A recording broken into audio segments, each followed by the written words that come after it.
Good morning, good evening, everyone. Let me turn my speakers off. That would be better. This is the August 25th meeting of the Concord Select Board. I'm Mark Powell, Chair, and we'll just call a roll. Well, I can declare that everyone is here. Right. Before we have public comments tonight, I'd just like to start with a brief statement from the Select Board. On August 25th, 2025, an act of vandalism was reported to the Concord Police Department on August 23rd, 2025.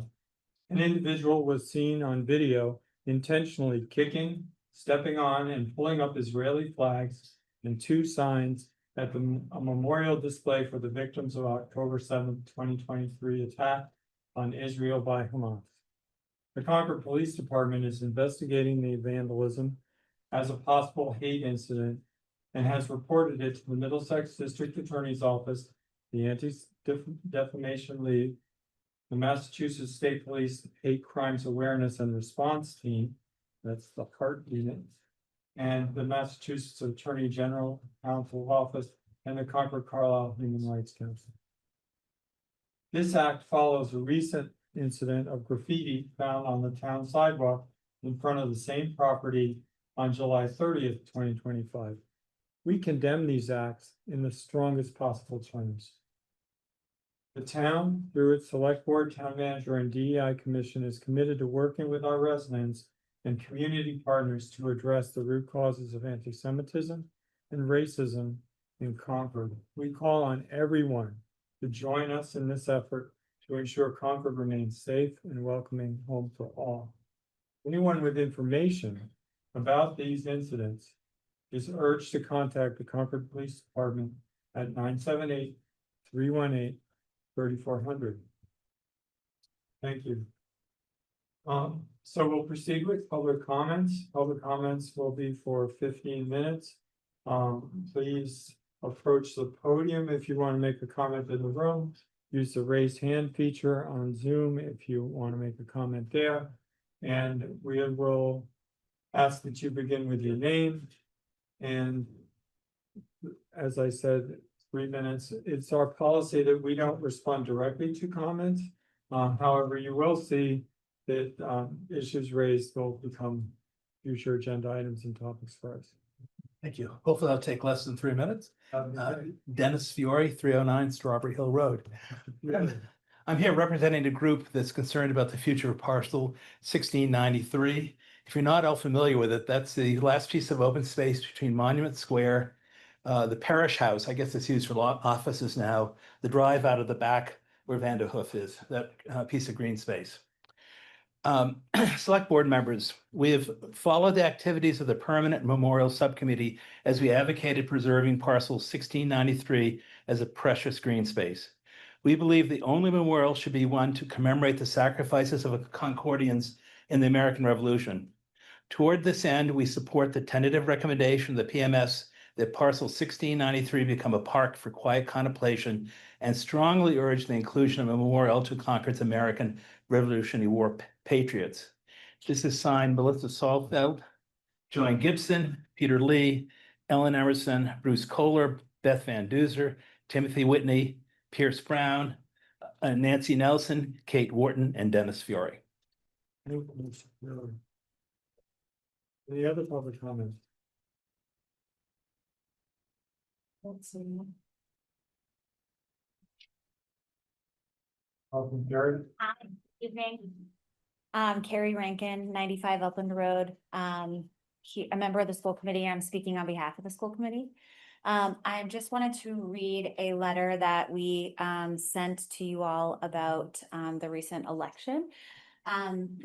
We voted on it as a committee this afternoon. So to the Concord Select Board, on behalf of the Concord Carlisle Regional School Committee, we write to respectfully express our concerns regarding the recent townwide special election, specifically the information sent to households in the voter information packet. First, let us be clear. Our intention is not to challenge the legitimacy of the election outcome. We deeply respect the voters and democratic process. However, we are compelled to address a serious error that appeared in the packet, namely a significant misstatement on the per household cost of the amenities building project. Accurate data is the lifeblood of democracy. Without it, citizens cannot make informed decisions or hold institutions accountable. We are also very concerned about the tone and language used in the content statement published on question 2. To ensure that such errors do not recur, we pose the following questions for your consideration. Who reviews the voter information packet before it is mailed? What is the process for drafting and approving voter information packet? Is there a designated review team? In light of this error, will you consider implementing a procedural changes to enhance accuracy and accountability? What guidelines are in place regarding acceptable wording for pro and con statements in the voter information packet? Are there established criteria regarding tone, factuality, clarity, or fairness? Was the con statement regarding the amenities building reviewed against such standards? We ask these questions not to assign blame, but to advocate for stronger processes that bolster confidence in future communications and ensure fair, accurate information reaches every voter. We also continue to support the amenities building project, an essential enhancement to bring CCHS Memorial Field Stadium into compliance with the Americans with Disability Act and state plumbing codes. As we consider next steps, we would like to partner with the Concord Select Board on how best to proceed. It is also important to remember that the Carlisle portion of the funds expire on August 31st, 2025, unless Concord has a plan in place to fund its share. We welcome the opportunity to further discuss this matter, and we look forward to working collaboratively to strengthen our town's public information practices. Respectfully, the Concord Carlisle Regional School Committee. Thank you. Thank you. I see we have one hand raised on Zoom, and then I'll come back to the room. Jeff Eggers? Hi there. Yeah, this is Jeff Edgers. I'm at 50 Highland Street. Thanks for letting me contribute. I just wanted to raise a question about the we in the neighborhood have been discussing the option or the idea of a pocket park in the area of the development of 1442 Main Street, which I think we all know now as the place where every single tree has been removed on the corner of Highland and Main. It's been a long process. It's been a very upsetting one for us to watch, but there seems like a great opportunity to at least find a way to remedy a tiny bit of our concerns and to create something that the community could find beneficial. And, you know, I think we've talked about it in the neighborhood, but we'd be very open to partnering in any way to help make that become a reality. So I just wanted to voice that. Thank you. Any other comments? Greg. Craig Omler, 27 Lang Street. I'm responding to the school board's, school committee's letter. They mention in it that data is the lifeblood of democracy. I would assert that so is free speech. I voted in favor of the amenities building both at town meeting and at the ballot box. And I was not persuaded by the con statement that was written. But now the school committee is suggesting that it is a form of a question, but are established criteria regarding tone, factuality, clarity, or fairness included in assessing a con statement or a statement by a voter? I would put it to you that issues of tone, clarity, fairness are in the eye of the beholder often, and that there are clear markers for what's protected speech in Massachusetts and what isn't. And I'm concerned about this also because at the last school committee meeting, it began with Mr. Herchek, I felt, threatening me about what I should be able to say. Because he said, we will only listen to comments that are constructive. And again, that's a complete value judgment. I don't understand who is going to decide what is constructive, what isn't. And so I'm concerned about this tone that's arguing about a tone. I find this sort of call for civility actually incivil. And in the time where we're at, if we need more open dialogue and talk, I mean, I think that's something we've all agreed on. It's not a time to shut speech down. So that's my response. Thank you. Thank you. Anyone else? I know you're Joe Palumbo, speaking on behalf of myself, a Concord resident. I know you're almost out of time, so I'll try to be super quick. Just wanted to thank the town staff and the select board for your excellent response, both to the horrific incident of the hate graffiti on the bench, and then of course the incident today with the destruction of the flags at the residents. By your quick response and your communication to the public, you're really doing a service and setting a good example for all institutions in this town. So as a resident who reads something like that, you make us feel safer and you make us feel like you're paying attention. So I just want to thank you all for that. And just as I think a connection to that is I know that you don't have direct responsibility over the school district, but the school district, school committee is a part of town government. It is a subset of the town of Concord, and over 75% of the households in Concord do not currently have children in the schools.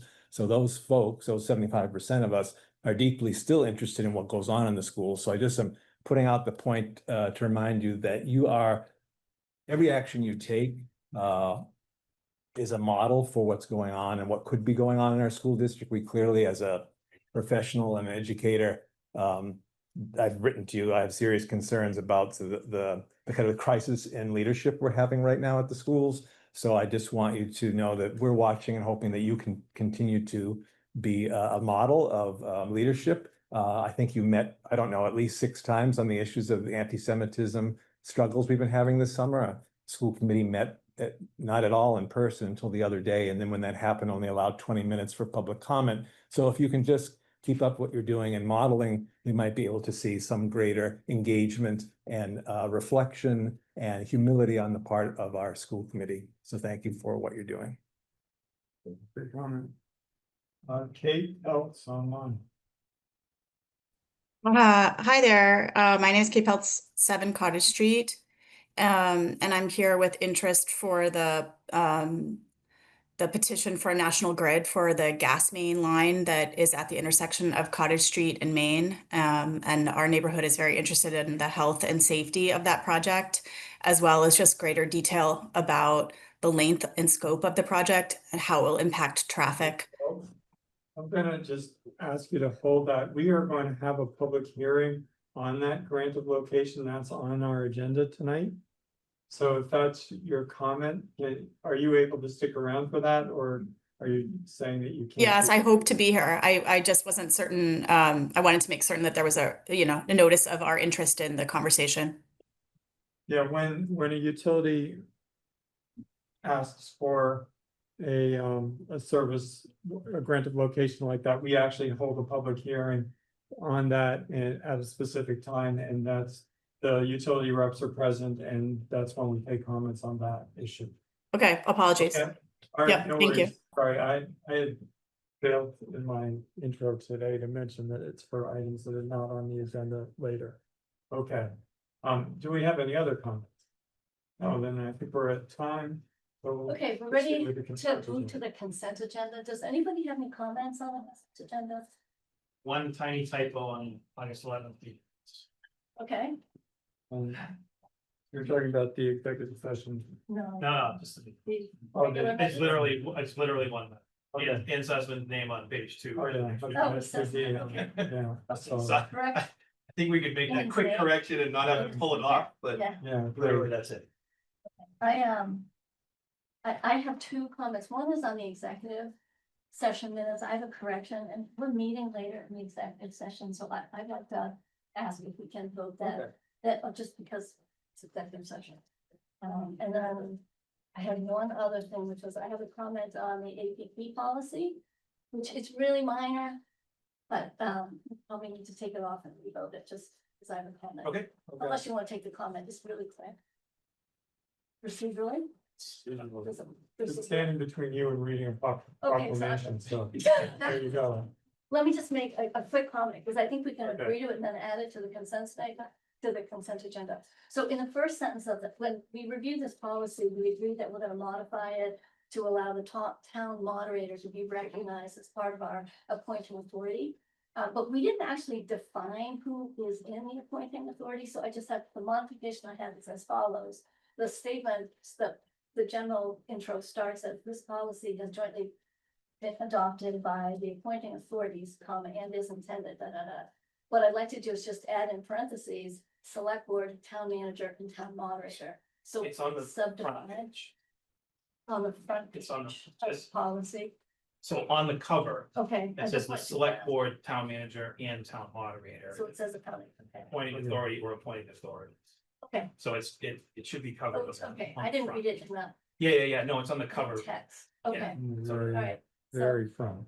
on the very front, the cover page. okay, no, I got it, all right, so that's fine, I just, Okay. but you don't. Yes. Skip that page like I did. No, yeah, so it is defined Okay. there. Right.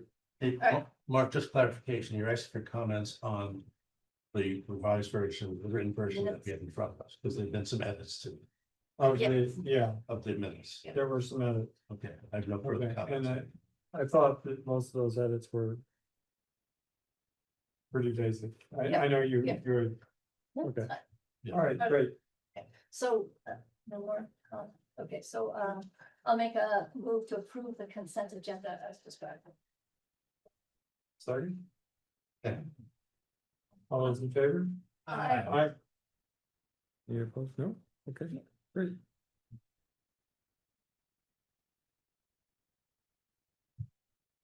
Do you want to read the proclamation? You don't have to. I don't have it in front of me. It's in that folder. It's in that folder, I'm happy to read that. Okay. Well, We didn't that's- read the last one, so I wasn't sure if we read the Yeah, last one. Okay. we're trying to. No, I think it's good.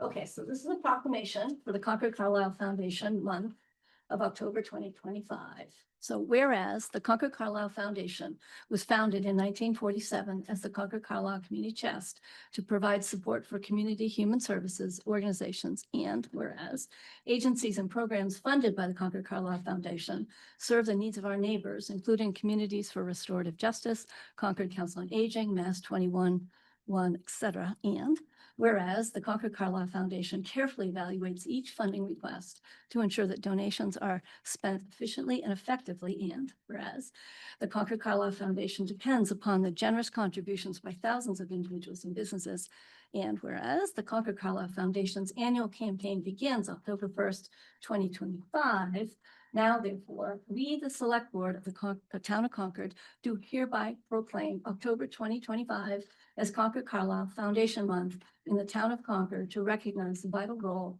the foundation plays in the life of our town and to wish members of the foundation success in reaching their annual campaign fundraising goal. Thank you. Thanks. Thank you. All right, and then Appointments. we're ready for, okay, are you all ready? Okay, So are we, Lois has her hand up. Lois Wassoff? Lois, did you have a concern?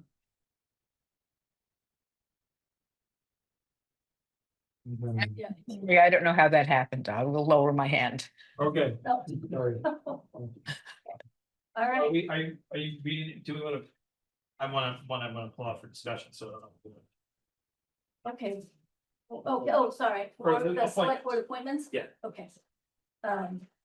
Which one? The land use. Oh, okay, No. all right, so we'll hold on. So you wanna go ahead and do all of the, All of them, so. why don't we do all the appointments for the financial policy working group? And then we'll pause and deal with land use. Okay, then we can take A through D, right? Okay, and I guess I just want to make one comment before we do this, because in the process of putting these appointments together, we recognize that there are, as you all know, committees that are made up of other committees, and other committees appoint members to some of our select board committees. So when that happens, traditionally on a normal committee, we'd have a nomination followed by an appointment. So it's a two-step process. in these instances where another committee is nominating somebody, if you will, for a committee, we're listing them directly here as an appointment. So, and when we do that, we're always gonna be clear that this is a representative from another committee. And just so we're all clear on that process, because. Okay, so to start with the, Financial Policy Work Group. Okay, so I move to approve that Wendy Ravelli, 42 Bow Street, to the Financial Policy Working Group as a representative of the Select Board for a term to expire at the conclusion of the work outlined in the charge.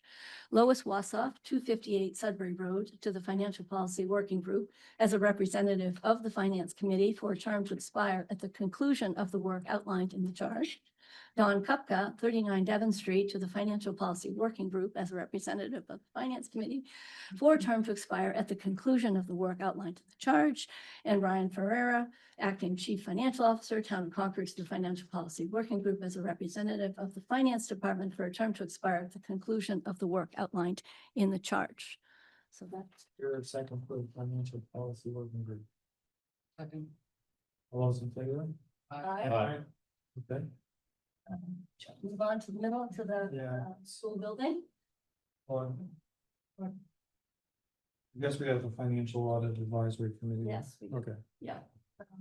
Sorry, it's on 2 pages. Okay, so these are for the financial advisory. So I move that Brian Waterston of the town of Carlisle reappointed to the Financial Audit Advisory Committee as a Concord Carlisle Regional School Committee representative for a term to expire May 31st, 2026.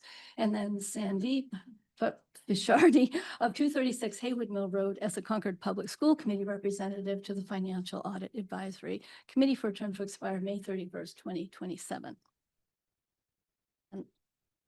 Second for those. Any discussion? All in favor? Aye. Okay. We have Sandeep Fashardi of 236 Haywood Mill Road as school committee representative to the Concord Middle School Building Committee. Second. Any discussion? Aye. For Sandy, no. All those in favor? Aye. Good. Okay, then Cameron, you want to talk? Yeah, about no, so my question was just what, I was just following up or asking about the process. So I thought we had the land use working group was. Yeah, Was full. the member of the, representing the MCI Advisory Board was Scott Bates. Was unable to continue to serve basically because of the time commitment for those 2 boards. So he resigned. And, the MCI Advisory Board met last week and selected Linda to represent them on that group instead. Okay, so as long as they met and Yeah, made a decision. right. Fine. Yeah. All right, so we're gonna move that Linda Miller of 300 Main Street to the Land Use Working Group as a representative of the MCI Concord Advisory Board for a term to expire at the conclusion of the work outlined in the charge. Second. Any discussion? All those in favor? Aye. Aye. And, did we cover the last one? Yes, we Yes, we did. Okay, great. Good. That's report. We're not doing too badly. Okay, so I just wanted to remind everybody that the housing roundtable is taking place tomorrow evening. I believe it's 5 o'clock. 5 o'clock on Zoom only. Yep. So. It'll be lonely if you go to a room. We're looking forward to that. We have a polling going on at the moment. Ag Day is Saturday, September 6th. And then we all look forward to the select board typically mans a table at that, and we try to spread out the coverage, and I believe Kristen's already sent something around and hopefully gotten some signups. So sign up for a slot and we'll we hope the public will look forward to us. If you do approach the table, don't be surprised if you get recruited for a committee. Not saying we don't want to hear from you.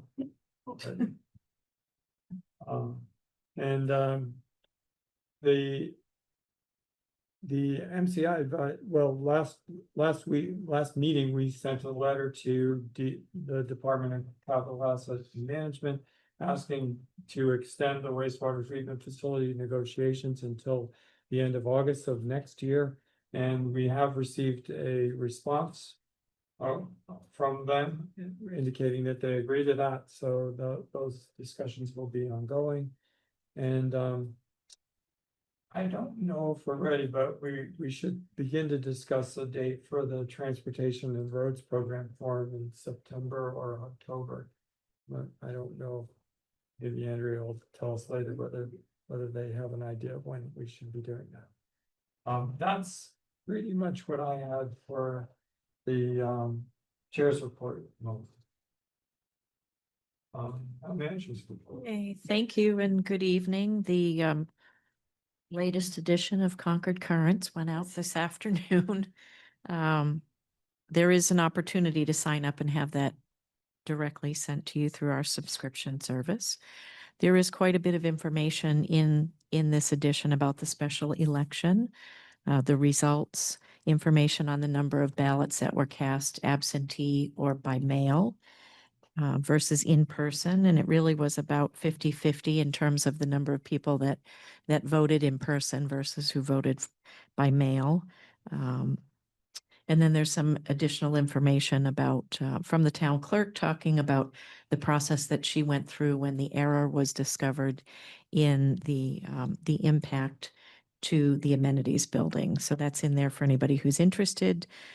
And we did want to acknowledge that article or the first question on the roads that passed. We are certainly very happy about that from a staff, board and committee perspective.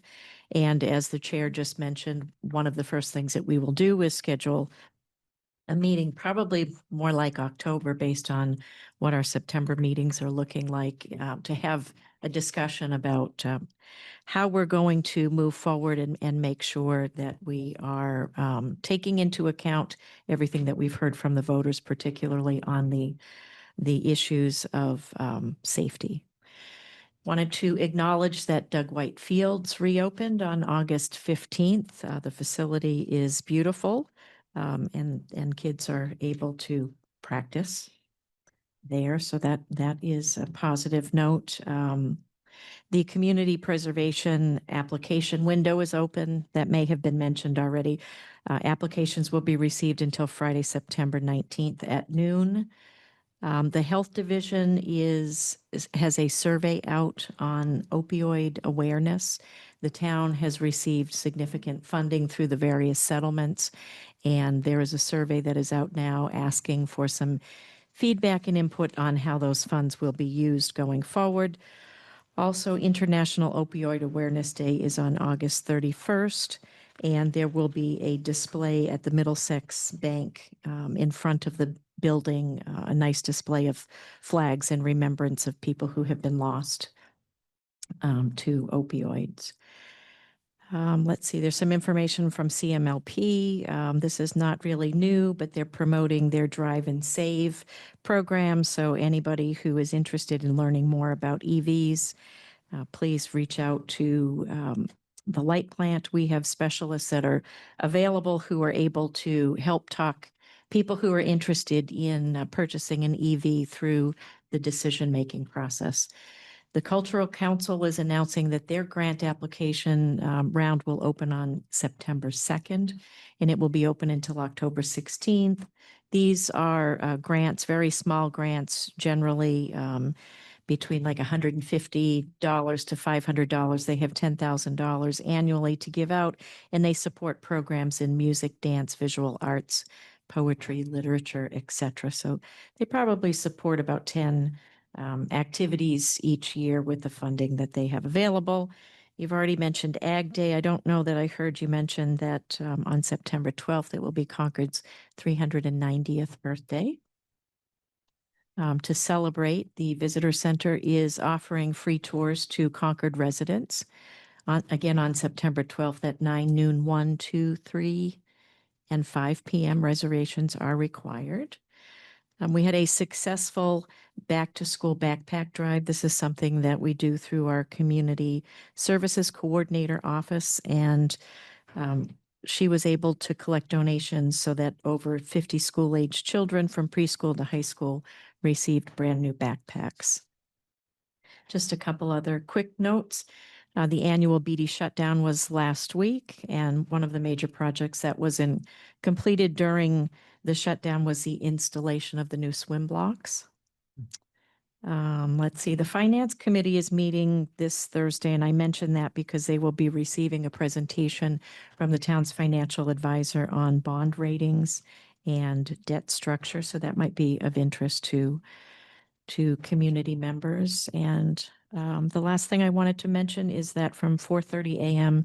to 6:30 a.m. tomorrow morning, Concord Broadband will be conducting some maintenance, and there may be some minor short-lived service impacts during that period of time. Thank you. Thank you.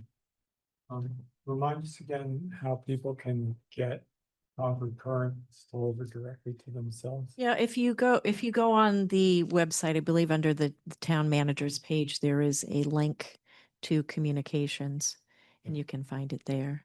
Donna did mention that our subscription, number of subscribers has doubled. I don't know of what period of time, but she's very happy that it's doubled. Any questions for the town manager? Yeah, I do have a question. Thank you for that, Carrie. I was going through my papers and I saw a straw that we had put together for the meetings for a calendar for the select board meetings.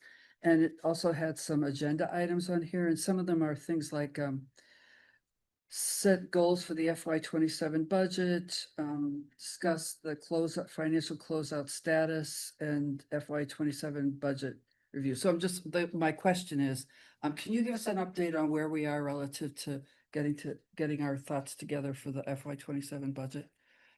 Well, I think that the chair and I discussed that maybe on, did we say September 15th? We thought there might be some more time on that, and we're pulling together some information to present to you. This is the very beginning of the budget process, and we have some thoughts on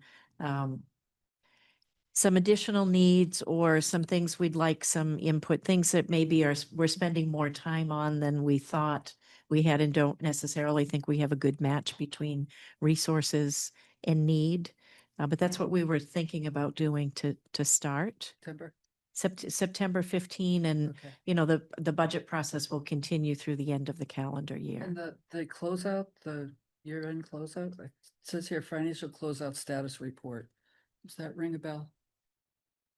Well, I don't know if that's relative to 24. 24 or 25, so the FY. I don't either. Yeah, the FY 24 audit is coming to a close, and Wendy knows because she's hoping to get that scheduled on the Audit Advisory Committee. FY 25, we are looking to close for September 30th. So September 30th is the last day that we can take in any activity, in the finance and particularly the accounting teams is working toward that deadline. Great. Thank you.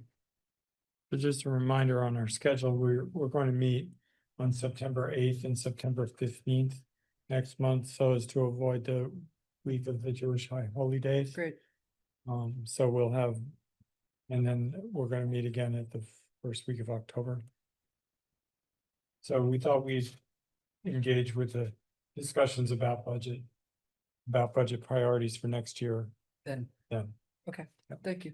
So Carrie, just following up and trying to sort of connect the dots from some earlier comments, when you mentioned sort of the kind of the explanation of the error on the ballot information, did we learn anything from a process standpoint? Is there anything identified that we would want to do differently to avoid sort of future mistakes or? Well, I think probably the biggest takeaway here is exactly who is the final say-so on the process, on the materials. And under Mass General Law and the process we have been following, it has been town council. And while town council will take input, town council is the final say-so on that process. I think, and I guess I hope that maybe we can talk through that at an appropriate time and see if we can come up with something that is more encompassing, because for instance, I think it's pretty easy to see how the mistake was made on the financial impact on Article 2 based on the presentation that was made at at annual town meeting. So when I went back and looked at that, the financial impact is stated over a proposed term of the bond issue, so over a 10-year period. And where we typically would present the impact over just a 1-year period. And I think so it was pretty easy to see that somebody maybe who's not particularly familiar with that would have picked it up and misinterpreted the information there. And just to continue that just a little bit for clarification, you might want to say, town council selects the pros and con individuals from, it's his choice, from people he knows, represents those points of view. So that's the town council selection, correct? Yes, under the process, town council identifies residents to make pro and con argument statements. And that is typically done based on people who speak for and against a particular article at town meeting. And often town council will have to reach out to several individuals before they find somebody who is interested in writing those statements. And in the past, I am pretty sure that at least one time since we've operated under this process, that town council was not able to identify anybody. There wasn't anybody who was interested, and town council then had to pull together pro and con argument statements. And just finally, even though that went out on Office of the Select Board letterhead, the select board was not directly involved in that That process. That is correct. So under state law, it says that the select board shall, something like the select board shall cause the information to be distributed, but that does not mean that the select board has any involvement in that. And in fact, the select board received the information really, it's identified as the day before, but just hours before. And I believe you had a meeting that night, and it was I think the next day before anybody was asking questions about it. Thank you. Yeah, so just to follow up quickly on that, I think, while it may be town council that is, sort of legally to do the review, I don't think we can expect that they're gonna know like all the financial figures and stuff like that. So I would just suggest we have to have, the right person do a sort of financial numbers review kind of thing. Because basically they're relying, I think, a lot of ways, right? Town Yeah. council's like relying on, okay, this is what I'm given. I think it's worthwhile for us to try and find out to what extent we can put together a process that has some more checks built Yeah. into it. Yeah. And certainly implement that if at all possible before the next time we have an election ballot that we need to. Okay. Any other questions for the town manager? Okay, Public hearing? yeah, we're ready to open the public hearing. So I move to open the public hearing for a grant of location request for a gas main petition for National Grid located at Cottage Street and 1200s and 1224 Main Street. Second. All those in favor? Aye. I'm So gonna that should choose be a to roll call. recuse myself. So I don't know if I do that. Yeah, Once we open. okay, and you're recusing. I'm gonna yourself recuse myself because I work in Because and so I of just, National Grid. I- I just wanted to get that out there. yeah, Okay, thanks. We have Mary from National Grid here okay, and Justin Richardson from Engineering is online. great. Okay. Come on forward, Mary. Nice to see you. Nice seeing you. Okay, just for the purposes of the public, we do have the information of the application in our packet. But would you just give the public an overview of what the application is? Sure. Good evening. National Grid respectfully requests your consent for a grant of location to replace a regulator vault at the intersection of Cottage at Main Street in Concord with a new prefabbed district regulator station located at 1215 Main Street. They'll also be replacing the scatter box with a new standard full scatter traffic box with the new electric and telecom services. Okay. And what is a regulator box? Just, It's underground and it controls the gas that feeds thousands in your town. the neighborhood. Yes. Okay. Sounds important. Yeah, okay. And what's the reason that this particular regulator box needs to be replaced?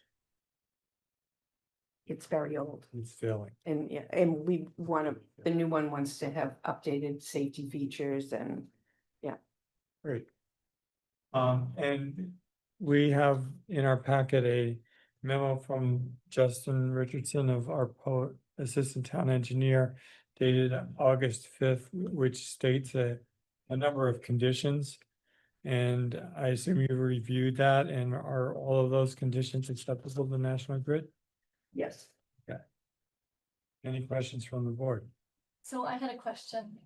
In that package, it talked about Cottage Street, and I don't know if it's replacing, or, it's removal or abandonment of pipe. I just didn't know which it really was. Do we know at this stage, or is it until you get in there and rip it up, you don't know? So the new regulator station is going up like Right. around the corner and up the street. Yep. This is just gonna be disconnected and left in the ground, and the Miss McCarthy lives across the street. She contacted me via email. And she has a vent pipe in her lawn, which will be removed. Other than that, nothing will be disturbed there. Okay, I thought that in the, maybe I misread the package, but I thought there was information about Cottage Street. It's, so I guess if you're just leaving it, so there's no repair or destruction of that at all. Right. Okay. Just wasn't clear to me that, and then, I guess, and then the pedestrian routes will all be, in terms of the memo, it talks about rebuilding the pedestrian routes in some of that area, so you're agreeing to all of that rework as well. What did you say about the pedestrian? So in the package, there were conditions. Some of Right. those conditions were reparation to any sidewalks as well as the roads themselves. Yes, so in Agreed order all for that. us to get a permit through the engineers in Public Works, we have to sit down and agree to what they hold us to, and they hold us to a very high standard, which they should for the Mhm. town. And whatever is in that, like if they want us to do X, Y, Z, they could be back and forth, but it's all discussed with them before we even. I was just reaffirming that you're Yes. agreeing to all that sidewalk stuff as well. Yes, whatever is discussed with the engineers, yes. So this is obviously a very busy route that Mhm. you're constructing, and so I expect there'd be extra signage for some of the commuters, some forewarning that this is coming, and there'll be police details, obviously, that's a sort of Yeah. a given. But when will those hours of construction be? Is it sort of 7 to 10, or we don't know? That would be determined by the town Okay. engineers. Yeah. Okay, so maybe Justin, Justin do can you speak want to to fill us in on those things? Yeah, so first of all, the town is requesting in our letter to do some demolition on Cottage Street. Just because if we ever need to go and reclaim that road, a lot of the structures are kind of sticking up in the road, so it's a issue for us. So first of all, there is going to be some minor construction as we requested in that letter, and National Grid's engineers have agreed to it. And then secondly, as far as the right of way, through the right of way permit process, that's when we typically review their traffic management plan to deal with traffic, and we set hours based on usually the police have input as well. So we are working through that with National Grid, and we will have them update their traffic management plan to show the work on Cottage as well. So does that answer your question? It does, thank you. A question related to that, how long would this construction take place? How long would the duration of the whole project? What's your estimation? I would say if we start in like the beginning to mid-September, that will probably be finished by the middle of November. So there'll be traffic disruption for 2.5 months? Um, But that's fair to say, but we're in off the road. I mean, there will be some disruption, but yes. Yeah, no, I just want the Yeah. public to be aware of Yes, that's it. the duration of the disruption. Yes. Significant. Thank you. Help me understand, where is this happening? So Where maybe exactly? to bring up the graphic. Yeah, and you can show me where exactly you're gonna tear up the road or whatever you're tearing up.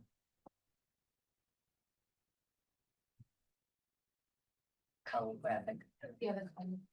Yeah, okay, but, Color, yeah, the color ones. okay, so where exactly are you gonna be tearing things up? Main Street of Cottage, so we're is it 2788 on Cottage Street, in that the first number is like 1131, 1134. In the side. So it's on Cottage Street, it's Yeah, not the something intersection. above ground is gonna come out. So The new one is going where Main Street is, 1215 Main Street. It's in front of this strip mall. Justin has his hand up. Yeah, maybe just. Yeah, because just- explain it. maybe what's the- Yes, we don't. I don't know, oh, I call it a strip mall, I don't know. what you call it. So the existing station is located in the area. It's almost across the street from 7 Cottage Street, up against Oh, the that corner. 1135 through 1141 building on, I believe those are Main Street addresses.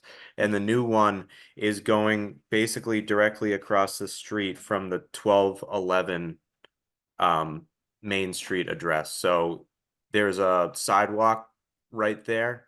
That's where the new regulator station is going. The reason I'm asking, Justin, is I know that that intersection is very dangerous because I live there. And I know it's been on the list to be redesigned for years. And I also know that part of the planning board's approval of the Novo 40B project was to redo that intersection. So I'm wondering, is this something that we're gonna have to, dig up again or how does this, how do we, or can we, make this part of a bigger project that we've been promised for quite a while? So that intersection project is in its draft final design stage right now. But we need National Grid because there was a previous grant of location that was approved by the select board a few months ago, which is the main replacement in the Cottage Street, Baker Ave, Crest Old Bridge area.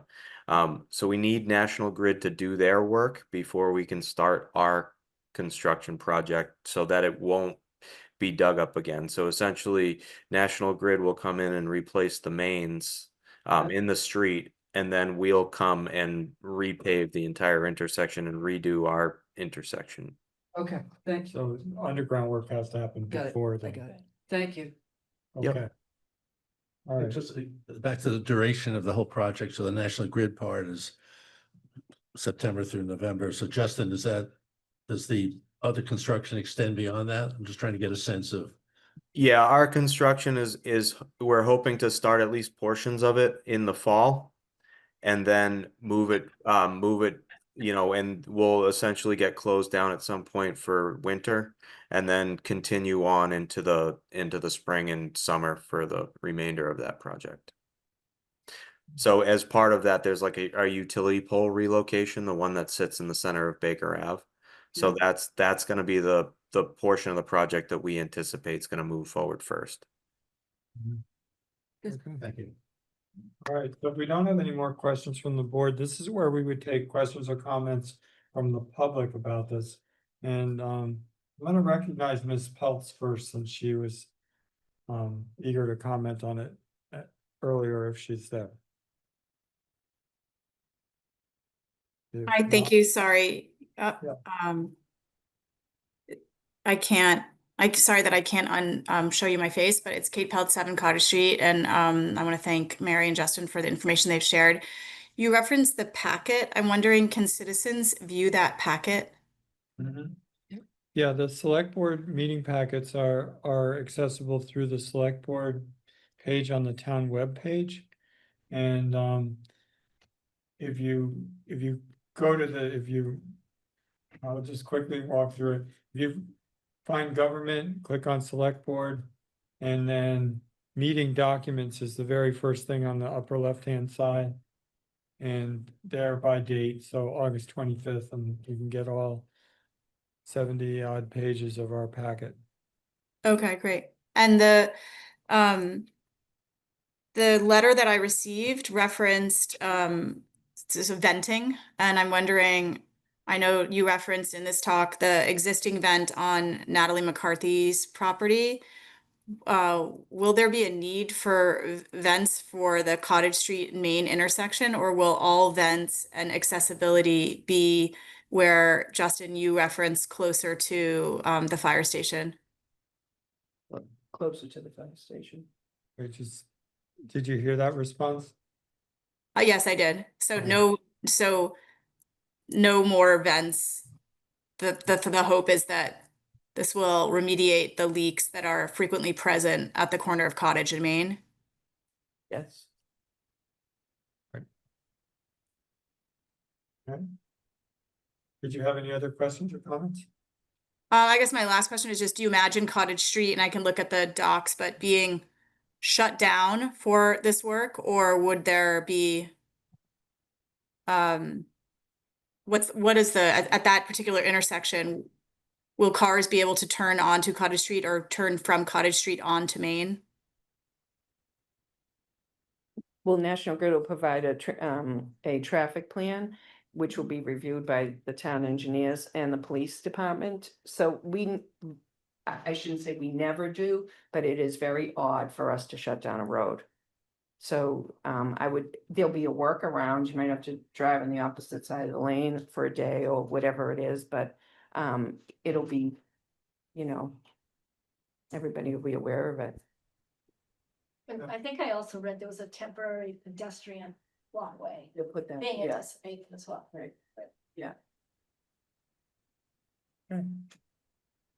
I'll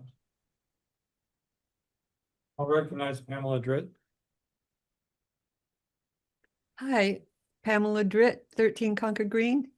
I just wanted to follow up on Mary's question about the redesign of the intersection of Baker Avenue and Main Street there at the corner.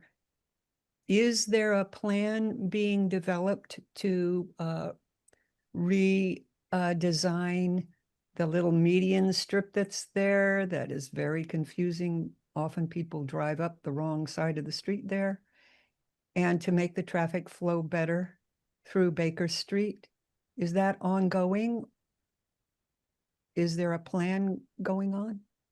Justin, do you want to cover that Yeah, one?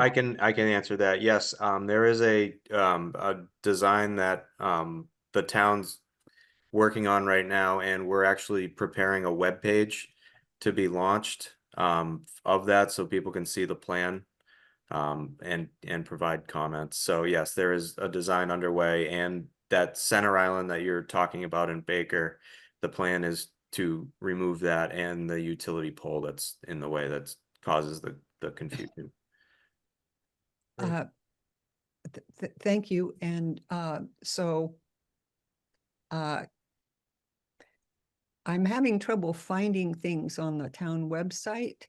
Is there a title that I would look for to find that?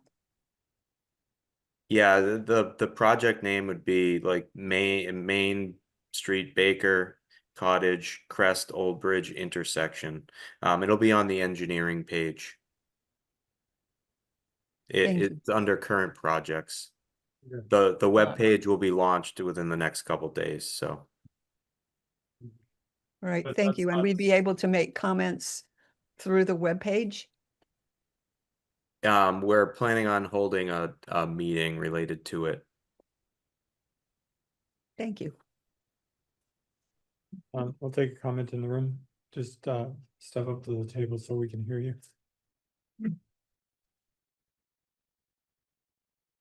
Steve Urza, 39 Cottage Street. Question is, maybe this is for Justin. The hours of operation on the construction for this National Grid, just wondering how early in the morning it's going to start. So our right-of-way permits typically allow for a 7 a.m. start. Now that we sometimes have requested to start at 9 when the school rush is over. But the majority of most of the time that's kind of determined by the police because they usually have the traffic enforcement. We review it for like signage and stuff like that, but there's a lot of input from the police as far as hours of operations, and we haven't had that completely worked out yet. All right, well, thanks. Yep. Yeah, so some of the, I asked because the Main Street paving started at 5, so that, which was a little early. Second question regarding the leaks, once again, that, so there's been years and years and years of leaks on the end of Cottage Street, coming from the ground or from the pipes, and there's been lots of digging and countless hours. So that's gonna end? Yes. Okay, because it's been amazing how many days that National Grid has been out there working. So just that'll be great that it's finally done. Great. Thank you. Thank you for your comment. Ellen Quackenbush?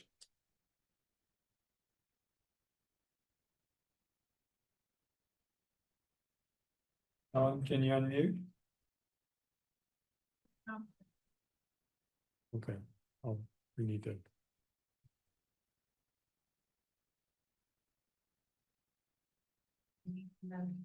Okay, we'll come back to you, Ellen. Ray, R-E-Y. There you go, Ellen. Okay. Okay. Oh, go, okay, Ellen, sorry, thank you, Mark. Ellen Quackenbush, 206 Prairie Street. I'm a member of the Transportation Advisory Committee, but speaking for myself, we have forums in the fall, in many forums, as Justin has talked about, to alert the public on the many priorities in terms of improving safety for bicyclists and pedestrians. It's not just Cottage Street, it's also Kenny Dunn Square, which is right by Mortis Ponds Dam. Many opportunities to improve the direction and the flow of our town. So please contact the Transportation Advisory Board. Mark Gillis is the chair. We want to hear from every member of the public. I guess I'm speaking for the board, but I guess that'd be okay. We really want to hear what people want for the town to make the streets safer for bicyclists and pedestrians. Thank you. Thank you. Okay, to be clear though, we're talking about National Grid replacing a. Oh, I'm sorry. Okay, equipment, my apologies, Mark. which isn't going to Okay. change the intersection at this time, but will enable a future change in the intersection. Thank you. I want to make sure that everybody knows what we're talking about. No worries, Okay. right? Hello, Eric Young at 49 Crest Street. Learning of the length of this construction process, just to request some additional either National Grid or town presence on Crest Street. Unfortunately, when all of the leaks are happening on Cottage Street, we get a lot of frustrated drivers here on Crest Street, and that's understandable for a day or two at a time, but given the length of this, it would be appreciated to have some attention here on our street as well. Thank you. Is it fair to assume that this project, because the new regulator box is going to be, kind of a fair distance away from the old one, there's going to be some construction going on to create this new one, and then it's going to get tied in, and then the one on Cottage Street is going to be sort of decommissioned. So I would guess that, that the disruption will occur in the area of Main, really west of Westgate Park for a while that new box is created and prepared to be used. And then at some point when it's ready, then the other box is going to be decommissioned. And so while the whole project may take 60 days, it's going to be sort of one area and then the other area. Okay, good guess. The traffic probably backs up same way, regardless of where they're Well, working. yeah, but I mean, that's where what they're working on Main Street, it's gonna leave Cottage kind of flowing and not probably bypass the Crest is sort of my point.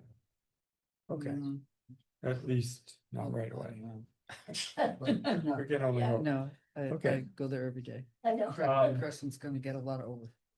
Are there any other comments from anyone in the public here in the room? Seeing none. Online? Seeing none, I guess we can close the hearing. Close the public hearing. Second. All those in favor? Aye. Aye. Any opposed? Not quite there yet, Shannon. Okay, do I have any discussion on the board? And I think this is a long overdue project, so I think it gets to proceed. And Sounds, sounds like the police are gonna control the traffic, and I think it's been well planned, so. hopefully it will help to reduce the number of leaks and Yes, absolutely. associated repair work. It's a good first step. Yeah. Towards a bigger project, right? Okay. Great. Okay, so I can make a motion to move to approve the grant of location request for gas main petition for National Grid located at Cottage Street and 1200 to 1224 Main Street, as included in the meeting packet with the conditions provided by the Department of Public Works. Second. Okay. Any further discussion? All those in favor? Aye. Aye. Thank you, Mary. Thank you very much. Thank you for your time. Thank you for coming. Thank you, Justin. Thanks, Justin. Okay. Mimi, there she is.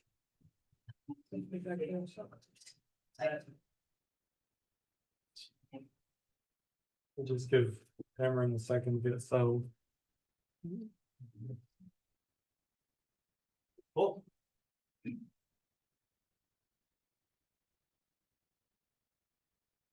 think we're ready. Okay, I am here about some amenities for West Concord. A few months ago, as part of a gift from the West Concord Green Thumbs, the select board created an account to receive funds for the donation for things like beautification for West Concord that might include benches, bike racks, etc. So since then, there's been some walkabouts of West Concord, and we have identified a bunch of locations. 3 of the 5 are actually on private property. The spots where folks have identified for amenities are the plaza next to Tea Cakes for a bike rack, next to the Poetry Phone that's along the Bruce Freeman Rail Trail for a bench, and in front of the West Concord Tavern on the sidewalk for another bench. And then at 3 private property locations, Brookside, along the Bruce Freeman Rail Trail to kind of overlook the water there, in front of Reflections on Commonwealth Avenue. These are all detailed in your packet. And then in front of the Guitar Museum. So far we've got about $3,000 worth of pledges already for these amenities. And the Facilities Department of Concord has identified that there's a bike rack that's not needed, so we could deploy that at Tea Cakes. And actually the property owner has already agreed to have it placed there, and they'll take care of it, and when they want it removed, we'll just take it back. So I'm requesting, because the select board needs to approve sites in the public right of way, the 2 that are kind of under your purview is the one at the Poetry Phone at the West Concord Tavern. But then the other ones is part of like the overall effort to inform you about those locations. Do you have any questions? I have none. I think it's great. I do too. Okay, so I'll make a motion to approve the placement of up to 5 teak benches and a bike rack as part of West Concord beautification, as included in the select board meeting packet.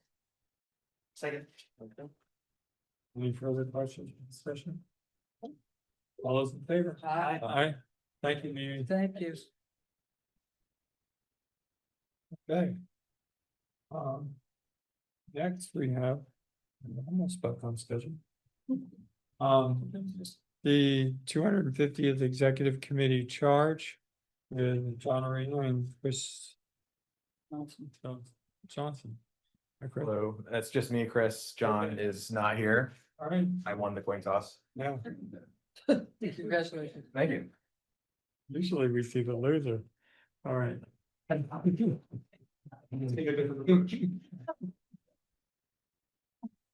Very good.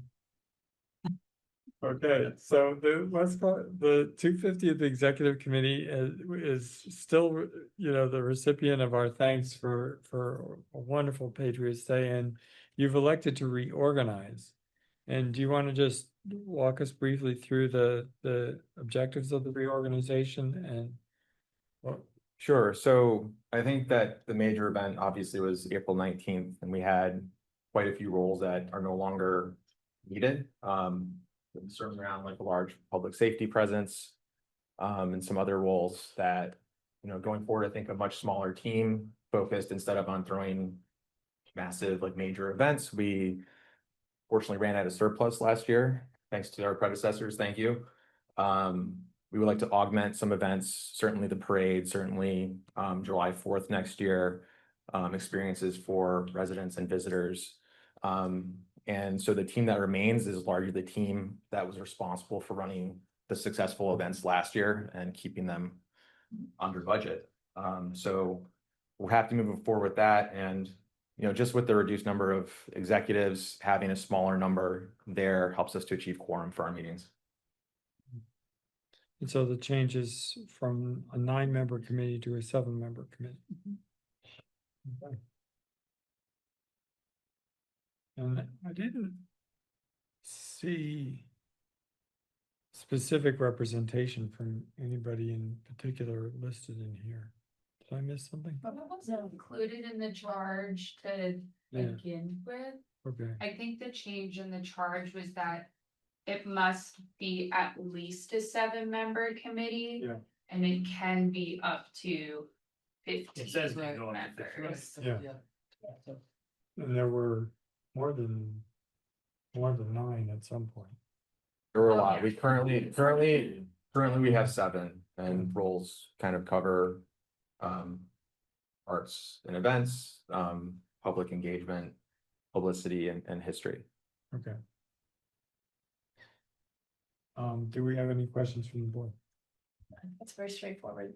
Yeah, I think this change is Sorry, straightforward. yeah. I think then maybe a discussion on the subcommittees. Mm-hmm. as well. Now, the subcommittee structure is not specified in here, though. Right, but it says It's not in the charge, but it's on the agenda, Okay. or at least Okay, one correct. subcommittee. Correct. All right, do you have some comments about the subcommittee structure that would proceed? Yeah, so we have a permanent memorial subcommittee.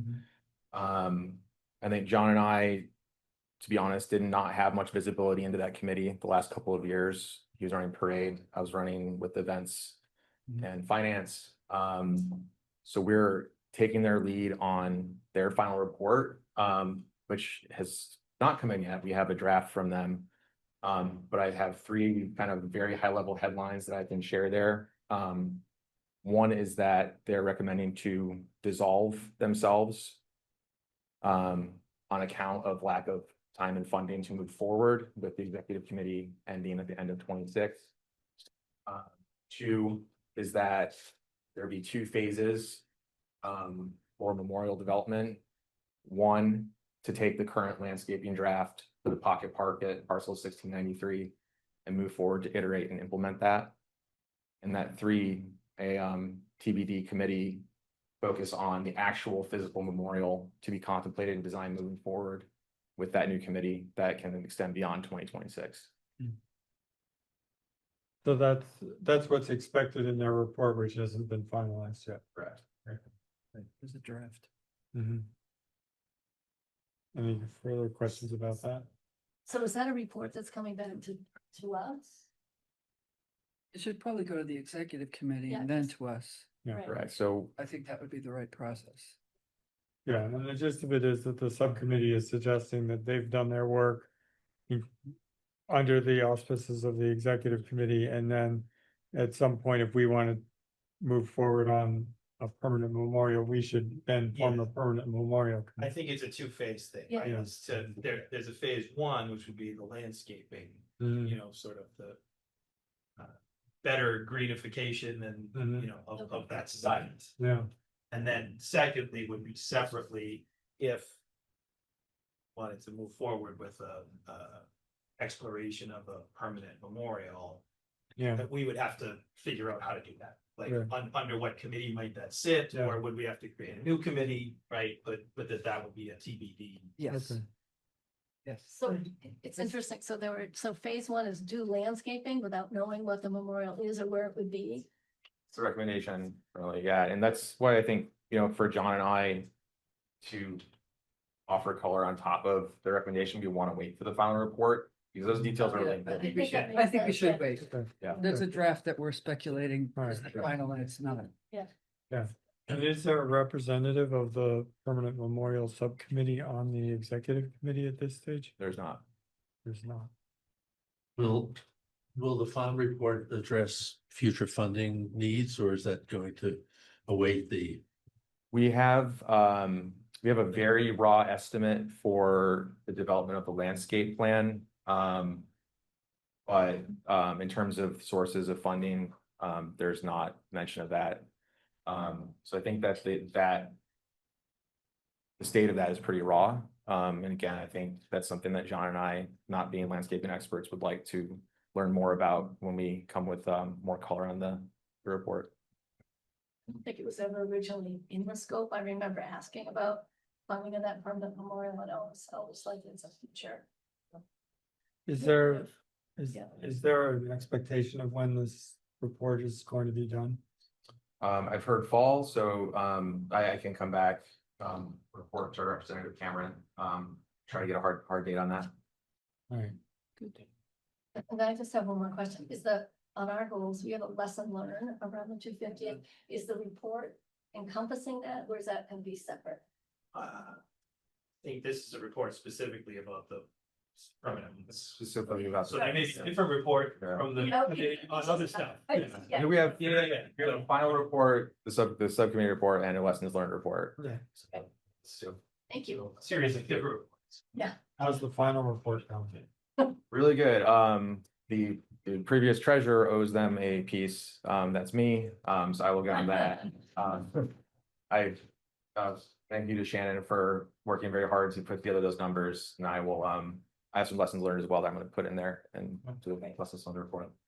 Well, this part and hear back from you when you have that. Yes. I have a question. So going forward next year, you said that you would be doing another parade that might be a larger scope than normal parade. The parade is not within our purview. I know I would say something that we might recommend your approval would be something like the block party we had this year as a way to augment the parade and its current funding, because we have funds that we could use to help make for better experiences for 26. Where I'm really going with this is that I know last year the celebration that we had, which was fabulous, but it took a big toll on staff. So we got a lot of support from town staff, and I'm hoping that next year we're not expecting that to happen again. No, I think it's much smaller scale. Yeah, I think that if we propose something where you're saying we need major public safety presence or something, we don't have that team anymore. Yep. So I think I just let's want dial to it back. set that expectation. Thank you. I have another question. So in our goals, we have conducted a lessons learned from the 250th session. I believe there are a lot of lessons learned that get migrated to town operations, and don't know what they are, but I mean, there are so many innovative things done and lessons learned. Is that? The third report. Hmm? It sounds like it was. the Yeah, third report. that's starting. We have a meeting scheduled for not this Wednesday, but next Wednesday with the public safety team, I think, to really kick that off. So I think that was probably the largest effort of everything. And we'll continue from there to put that together. So there'll be a formal part of your report that I presume we'll have a discussion about that. Yeah. Thank you. So it sounds, so tonight I think is the change to the. Yeah. The charge. To the chart. Yeah, that's It's it. probably three things, just for clarity, there's Right. probably three things, right? Right, so one is coming back with, once you got the report, right? From the On the memorials, Yep. permanent memorial site, Yep. and if there is a recommendation and a decision to move forward with something around like landscaping, how would we do that, right? Take that. Then secondly would be sort of what else is planned for the committee, right? And, remaining budget, Yes. Any spend of the money or return of some excess funds, or I don't know how all that, what's it takes to get there. And then third is sort of the lessons learned. Okay, right, we're ready for a motion on the charge? I think so. Okay, so I move to approve the Concord 50 Executive Committee charge amendments as included in the meeting packet. Second. Any further discussion? All those in favor? Aye. Thank you, Chris.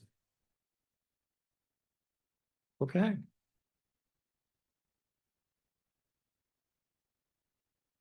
So item number 9 on our agenda is to continue our discussion about select board actions in response to anti-Semitism and hate incidents.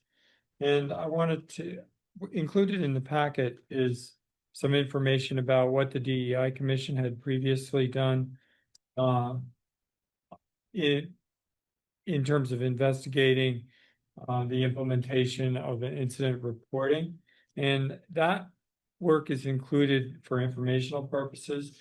Andrea Fonserrata is here to help explain and answer some questions about that, because that has been, how we track incidents. We know incidents are occurring. You referenced the statement that I made earlier, and we're gathering this information. I wanted to also mention that I have been in contact with DA Ryan of the Middlesex DA's office about what information they can share with us about the form that they've been running for about 4 hours.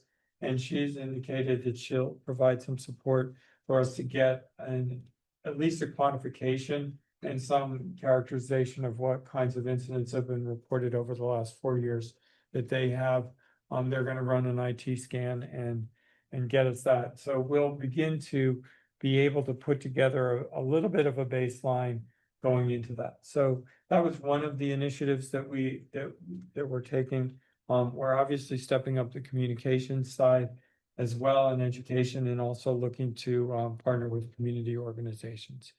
So we're not here to ratify or adopt an incident reporting, but more to get a little more background on what's involved in one, so that we can ask ourselves the questions about what kind of goals we should be setting, what sorts of what kinds of things we're actually talking about. So I'm going to ask Andrea to give us a brief update about some context about what's in the packet, and then we'll have a discussion about what our next steps are. So welcome, Andrea. Thank you. As you may recall, Sorry, just to interrupt, before you sort of jump in on what this is, I'm just trying to make sure that I'm level set. So Mark, thank you for that. And I think you mentioned the DA sort of incident. Yeah, they have a form where that runs like a reporting system. Okay. And what we've never had is direct access to what information goes in there. Yeah. It tends to be focused on what would rise to the level of a hate crime, or something that a prosecutor would be interested in. But in my conversation with her, she did say that they, there's a relatively small number of those types of incidents over the last 4 years, but there have been other reported incidents, and they could give us some feeling for what those are. So that's the DA level. Is there also a police?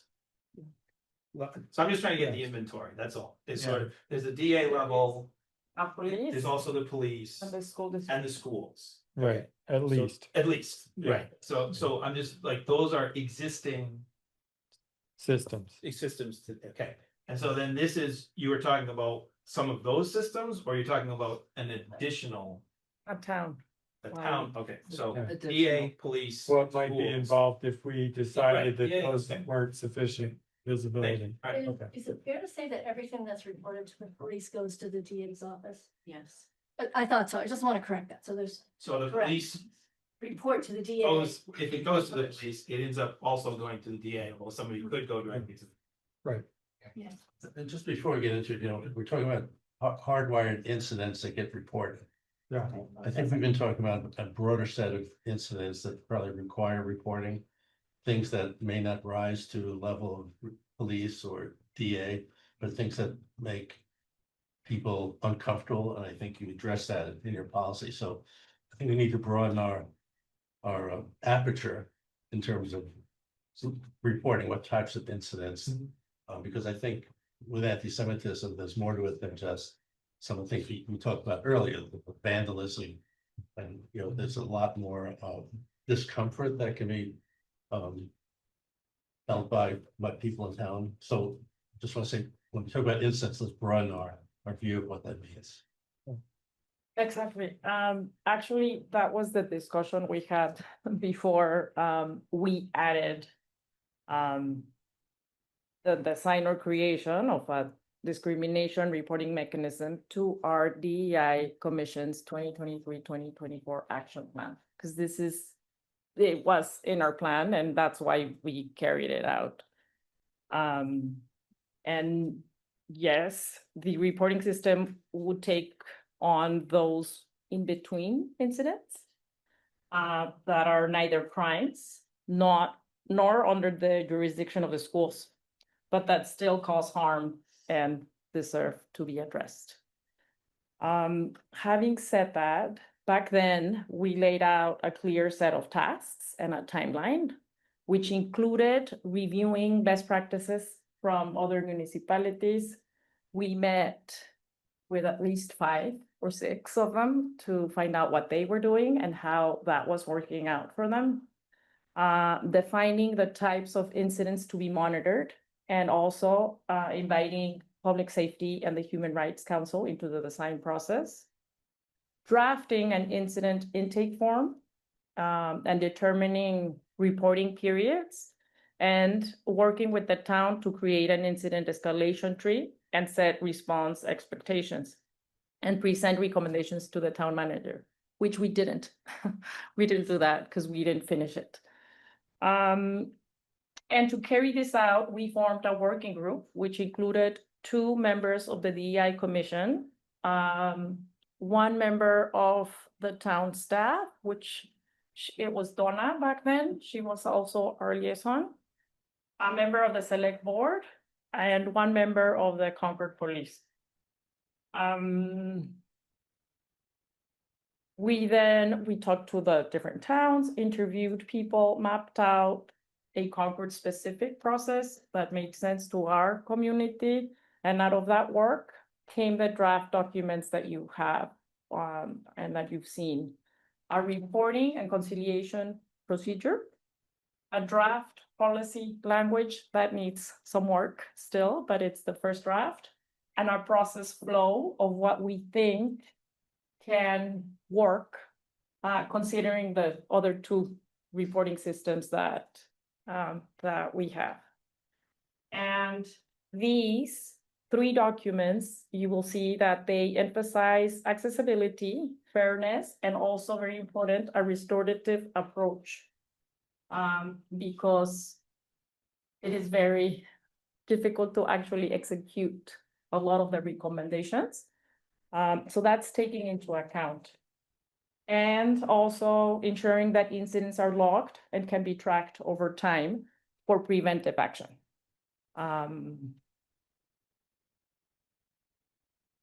Then, well, we reached a natural pause because we weren't sure what was going to happen and if we were going to have both the budget and the support.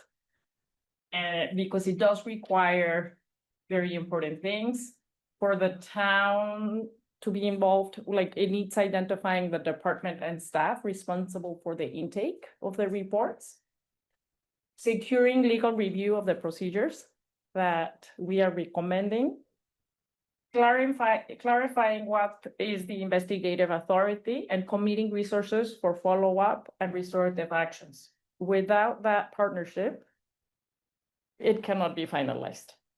So basically that would be the next steps once you decide on a specific design. Our recommendation from the DEI Commission is to build on the work already done. It took us around a year to put it together, and not to start from scratch. Specifically, we propose to designate, like this is very, very important, the town staff and department to administer the reporting system, complete legal and policy review of the draft, establish partnerships with outside agencies and pilot it so that, we can learn from there and refine after an initial period. Thank you. The comment, first of all, that the work that been done is great detail and tremendous utility, but I'm glad to say it has to be built on. Oh, one thing I find somewhat obvious, but somewhat lacking in these is to define the purpose of the reporting, and the purpose from at least my point of view, maybe our point of view, is kind of to inform the public, to communicate to the public. So I think we need to think about how the information is going to be used and communicated, and to whom as well. So we have a reporting system. What's the purpose of that? What do we want to do with that information? Who are we passing that information to? Now, maybe intuitively obvious, but I think when you sit down and design the final policy, I think we need to ask those questions very importantly. I find the flow chart in here looks like it was done by an engineer. It is incredibly complex, and I'm just wondering, there's a virtue in simplicity in some of these reporting. We want to make it easy for people to report, and we don't want to intimidate people with the high barrier for reporting. So I think thinking through how to simplify, make it easy. Does it have to be a written report? Could it be a hotline? Are there other ways for reporting? So I want to think about lowering the bar, make it easy for people, because we want people to report. A big problem with anti-Semitism is that things are not reported. For one reason or another, people don't feel comfortable reporting. Maybe it's difficult. There are probably other reasons, but I think let's think about decreasing the complexity of the system. Think about the purpose and how we're going to communicate, how we're going to use the information. It's really important. Yes, and this workflow is not intended for the public, but it was just, to make sure that we know who's doing what and where there might be overlaps and how to handle those. But I agree. That is the objective. Yeah, of the some mechanism. incidents go up the chain to the police, other incidents go into the database, but they all need to be communicated in some form. Absolutely. I agree. So, Mary? Andrea, so thank you. It looks like obviously somebody's put a lot of effort, a lot of thought into this. So, and I think it's a great beginning. You mentioned that there was a working group working on this. Was that formal working group that was set up by the town? I'm not sure how those working groups are set up, but we must have voted on it in the commission and then just met during a year. I'm not sure. Yeah, my recollection, and I was the select board member on it, was that it was an opportunity for the couple people on the DEI commission that were working on trying to understand what was out there, to meet with town staff and understand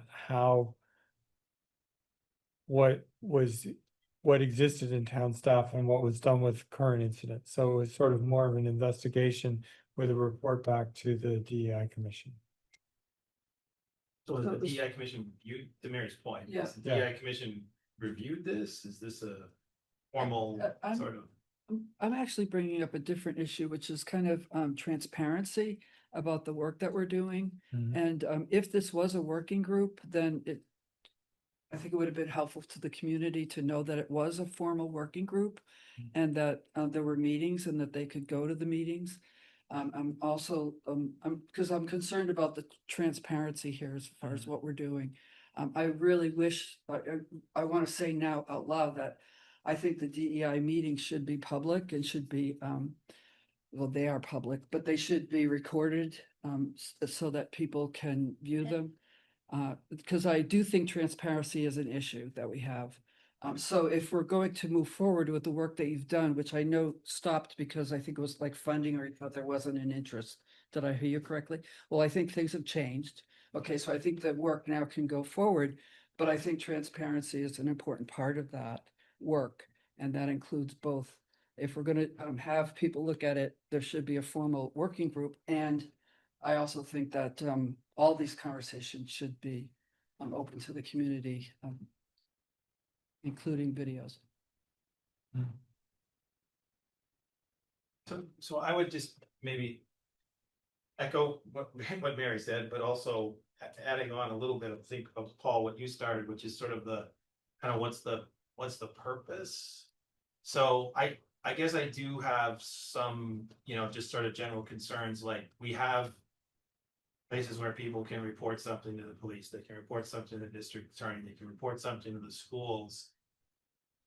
But we want something that isn't sort of, not sure what it is. It's sort of like, hey, I think somebody in the town is behaving badly and I'd like to report them, and no, it's not a crime, and no, it's not something that would impact the schools, but I just kind of don't like their behavior, and I'd like somebody in the town, like staff, to determine whether or not they behaved badly. Just starts to feel a little, I'm not really sure I know what the kind of the whole sort of implications of that are. I understand. And I think these type of incidents are often the kinds of experiences that are left unacknowledged and erode trust and community cohesion. The framework, and we discussed it, and I do understand what you're saying, but so the framework emphasizes a restorative justice approach and focus, which creates pathways for dialogue and education and repair, in addition to accountability. So that's, But I mean, so again, so to just pick up on that, and this is a best Yeah, practice. no, I'm not, I did well, come up with it. Just- yes, but I mean, so accountability, so somebody's gonna come and say, hey, I just wanna let you know that you were reported for making somebody uncomfortable, and I'm here from the town to sort of figure out tell you what you're gonna do differently. I mean. Let me just, can I interject just a little bit? I mean, ultimately, the response for anti-Semitism is responsibility of the community. I mean, as leaders of the community, we can empower the DEI, we can get information out, but ultimately the purpose of any of this is to let the community know what's going on. Because the community has to kind of self-regulate through education, through behavioral changes, whether it's the school or whether it's the larger community. So the general purpose really is to raise awareness. Now, as far as I encourage people to, sound weird, ask ChatGPT for examples of anti-Semitism, and you would be surprised with the range of things that can make people uncomfortable. And very few of them rise to the level of hate crimes. Some of them do, but all of those people are victims to all of those. And so, and I think we have to understand, and the community has to understand what those are and the frequency of those. So I mean, I didn't want to interrupt it, but the purpose is not, yes, data collection is part of it, but the purpose is to inform the community and then through community education to use that information. It's a feedback to the community education. But you don't educate the community without data. It's also restorative. I mean, I think there is something. So the community has said, it's not enough just to count the numbers. You want to have action, you want to educate, and then the aggressor, use the wrong word, is educated and informed. So it's sort of this restorative justice is sort of a one-on-one. It's the best way to educate someone about it. And I guess to your point about what's our goal, we need to be really clear on what our goal is. If it's just, is it just accounting? And then I think the community wants to know, what about those police reports and what about the schools? So we need to think a little more broadly about all of these instances. And, everyone manages their own system, but somehow the community wants a consolidated package, right? Just sort of here. Yeah, I think it begins with first understanding what's being reported Right, today. right. Because if we don't understand what kinds of things have already made it into the systems, and also promoting the use of the systems that exist. So that when Right. people understand that if something occurs, either they witness it or they're involved in it in some way, they can report these things.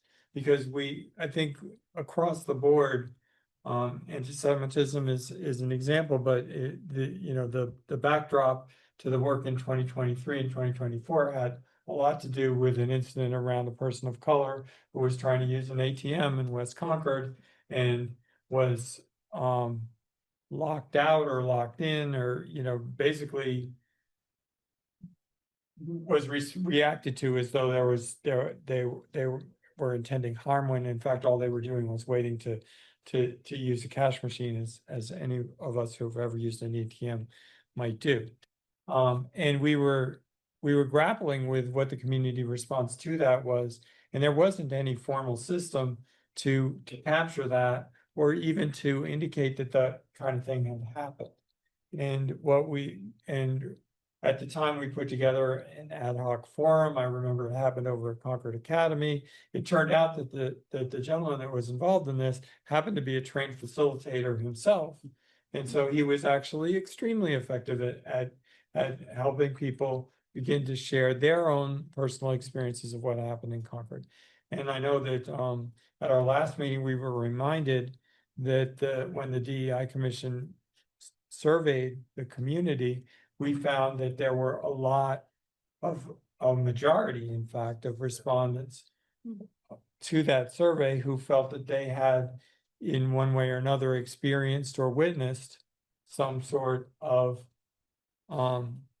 incident that at the very least made them uncomfortable, if not made them feel victimized. And so I think the purpose of even considering starting our own system is to recognize that a lot of these systems, if you're not a direct member of the school community, that's a closed system. You can't report something. I think that I would actually speculate that if you're not one of the members of that school, you couldn't even report something related to the school unless you find somebody who has that particular standing to do that, whether you witnessed it or not. And so the notion is to identify the gaps between the existing systems and raise the general awareness that there are places that it can be reported. One of the things that jumped out at me that I hadn't thought of until I sort of reread this material in the last week or so was that we had sort of explicitly ruled out the notion that incidents reported in this system should be incidents that weren't reported elsewhere. And I think our latest experience is such that maybe that's not necessarily a good thing, because what we are hearing, what we certainly heard in our comments to this board, is that people feel like they are reporting in some of these systems and not finding an appropriate response from that institutionally. And so we may want to consider, at the very least, an incident record that has something to do with, I reported something in system X, Y, and Z, and I got no response, therefore I'm reporting it to you too. Not necessarily just as a way of creating some incentive for each of these systems to be responsive in some way, shape, or form, and to understand whether or not those are things that go. So I would offer that up as the goal, is to understand the usefulness and effectiveness of the systems that exist, as well as what the actual frequency of incidents of bias are that occur in our communities. And who do you envision doing this work? Well, I think we would start again with basic publication of available data, and then look at whether or not some version of a form could be stood up, and what that form might be to. In general, we would expect that these are referrals out. Referrals to restorative justice, referrals to. I asked a different question. I didn't ask what, I asked who. Who? Well, so my understanding is that we may have some support from is it Human Services? Yes. Okay. Human Services portion of the town. And one of the things that I noted when we already have some mandatory reporters involved in the town. So for example, if there's some allegation of you know, child abuse or elder abuse or something like that, we have mandatory reporters who are already trained on some aspects of some of these things as part of our town staff already. So it would be an augmentation there. And the question really, I think to us is what kind of priority, what can we afford to do? And how can we structure it so that we are being effective without, you know, trying to solve world systems. So yeah, I mean, I guess I would love to just see what is reported, so what can people report to the DA's office? What can people report to the police? What can people report to the schools? Right. And what is it that they can't report to those entities that we feel like should be reported? Yeah. You know, I think there are lots of good questions floating around here, and if we had 10 other meetings, we'd probably have questions as well. I really, you know, in the spirit of a small working group, I think we need a small working group to tackle this issue, and you know, to move it forward. You know, select board, DI commission, the faith community, the town staff. We need to figure out. But I think I would advocate have a small working group to kind of get this to a point where we can actually figure out how to move forward on it. Because I think we've been talking about this for a while. We really need to tackle it to the ground. And I don't think we're gonna do that at select board meetings. And I'd like to, you know, I heard mention of other best practices, other towns. I'd like to hear more about what they do with the data, to your point. And so- Well, there's Acton, there's Belmont. No, I know, I'm just Yeah, saying, I mean, if I'm absolutely. just gonna dig in. Well, absolutely. That's the other resource. The other towns have done this. Right, I know. Yeah, I think Belmont, I was. Somebody Couple, else. yeah. Okay, who does it in what capacity? Yeah, so there's a lot of. How do they, I'm just interested also in like privacy laws or self-rights and just all that stuff too, right? I mean, it all sort of, you know, has to factor in. I just feel we have to move forward with some. And the concerted working action. group, you're thinking this would be a select board appointed working group? Well, yeah, be more, yes. Okay. Transparency would be this, Yeah. sort of like the finance working group. I mean, the finance working group went offline because you have to tackle a situation, bring it back to the select board recommendation. That's sort of like the working group. Yeah, and to try and line up what resources we have available.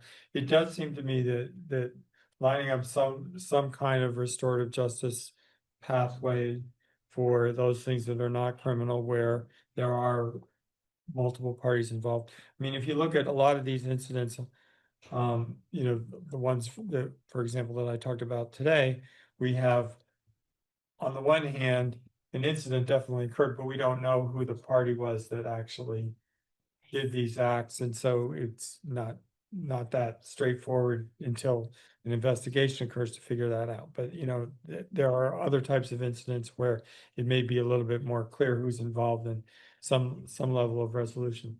I think the educational function, talking about this regularly and moving the ball forward in terms of what our programs are to support it, is important, because we're going to keep, if we make a commitment to keep this in front of the community, then I think other leaders among the community will do the same thing. I agree. And so that's why I'm going to continue to talk about what our response is.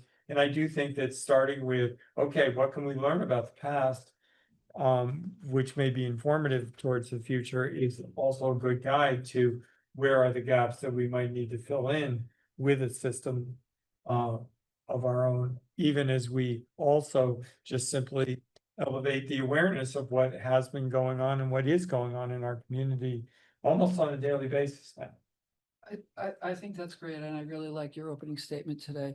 And I do think that putting it on the agenda to keep the awareness to the community that this isn't something that was just a one-off and we're gonna go about our business, is a really good thing.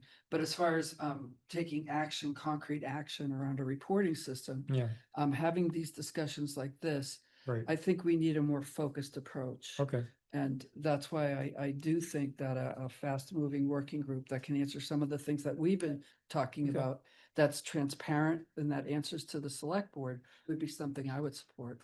Right. And I volunteer drafting the working group charge if we could review it the next meeting or two. Yeah, let's try and get Start that. that process. Let's review it next time and hopefully ratify it the following time, and then we can move ahead. In that same time frame, I suspect we'll be able to begin to look at this. I think, you know, Brian Farber in the DEI commission meeting referred to it as a dashboard. You know, begin to put together what the available resources are and create a resource landing page for the community where they can use systems that already exist. That's good. That we can set up some relationships with those systems to make sure that it's possible to simply publish what information there is available about those systems, even as we contemplate what additional system we might build on top of it. Okay. Can I throw out two other things very Sure. quickly? In the packet, Andrea, there was a policy. And I think if there's a policy on this, it should be as a select policy. And I think we should discuss, maybe not here, but at a future meeting, whether we want to develop a select board policy on this. Policy on. What we need to define on reporting, evaluating, combating hate incidents. I don't know what the exact wording is. What is our policy on this whole topic? So I think we should probably discuss that at some point. The second point I just want to bring up, because I was at the school committee. School committee has come up with, the schools have come up with an action plan. And I'm not talking about the past or anything, I'm talking about an action plan they've come up with. And it's a pretty good structure for an action plan. And I'm just thinking, question, should the town, should the select board have an action plan, which includes reporting, but is not limited to reporting, and just something to think about, because it's a bit awkward to have, we'll say, a very structured plan, and do we have a plan we can articulate? Yeah. And if we do, it really should be coordinated, so there aren't two distinct plans in town. They're different missions, but they overlapping. So those two issues of policy and action plan probably need further discussion. We've been focusing on reporting, which is important, but Yeah, that's good one point. piece, that's one piece of this puzzle. Okay. The commission on the commissioner came out with a report about recommendations for anti-Semitism in the schools, but the components of that, although not currently addressed in our schools plan, are nice indications. If you ended up with a task force, you could use some of those very same categories to help you think about sections. A lot of the work's been done by the state already, if we're willing to respond.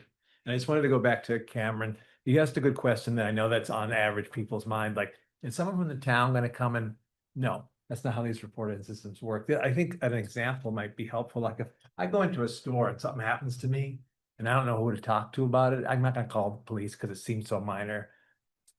This is a place I go and at least tell someone, hey, someone followed me around the store and asked me funky questions that made me feel this way. And then this system creates an opportunity for me to go, do you want to talk about it more? Do you want just to help you connect with the shopkeeper and talk about it? Isn't that sort of how it happened? Yes. Yes. And possibly with recommendations on training. Yeah, and no one's gonna be like, hey, I'm in town. It's how it works. yes. So first of all, thank you for that. I also want to say, look, my questions, and if I'm, driving a little bit on like, hey, what is this and what does this get us? I want to be very clear. It is not, I want to eliminate acts of anti-Semitism. I want to eliminate acts of discrimination. So it isn't from the mindset of like, hey, don't worry about it. It's, that's no big deal. It is a big deal. It is stuff that we have to take action on. I am also asking from the standpoint of like, Joe, your example right there. Okay, does the store owner now get reported in the database? Does that now become public? Is it up to the interpretation of the person who, oh, I think that person was looking at me funny. Well, okay, what is that sort of based on? And now somebody's, so there is a bunch of implications to sort of work through and understand, right? To sort of say, okay, is that sort of the right mechanism for what we're trying to accomplish? And just to answer some of your questions, yes, there is a person who investigates or talks to the parties. And in most systems or mechanisms, absolutely not, like their information is confidential. Not anonymous, but confidential. They get their personal information is not published anywhere.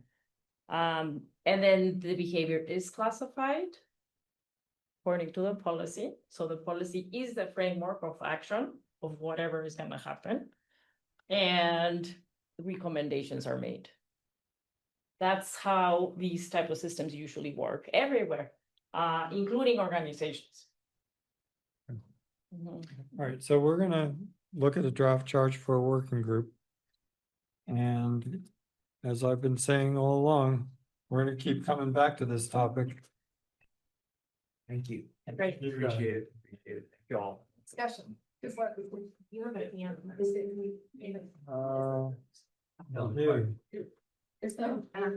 public comment on the topic? We're running a little behind, so I'll tell you what, if we can do it in like 1 minute, I'll take 3 comments. Thank you. I'm Deborah Dorfman, 27 Lang Street. And so a couple of things. One is I did email the report, the preliminary report from Cataldo's Special Commission on Combating Anti-Semitism. I sent it to Chairman Howe. So Thank you. I think everybody got it. okay, just want to make sure. No. Didn't hear. All right. If not, So, okay, it has been published and I really urge, I just want to follow up on what Joe said. I really want to urge that everybody please read it because it has really important recommendations. There is actually a specific section that talks about reporting.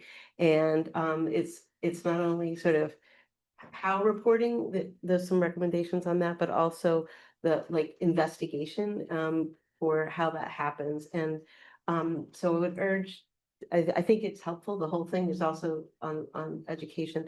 There's also just to note, in case you folks aren't aware, that Governor Healy did in 2024 issue guidance to school districts about their obligations around investigation. But again, I think that's all informative, and I agree that I think that the school district and the town need to work together and that there is consistency. I would really like to make sure that we have that and have the transparency. And because time's limited, I'll just say that if there is an opportunity to have a working group, I would urge, I think I may have said this before, but I would urge that the community members be invited to participate. Not, I agree with Ms. Hartman that should be open to the public, but I also think that having members of a working group would be open. I would hope invitations to community members to who want to participate, because I, for one, would very much like to participate. So thank you very much for your time. I'll just, Ellen, while you're unmuting, because we'll take a comment from Ellen. I'll just mention that I have been in communication with the chair of the school committee, and she has indicated that they are interested in working with us. So we'll continue to work on building that partnership. Ellen.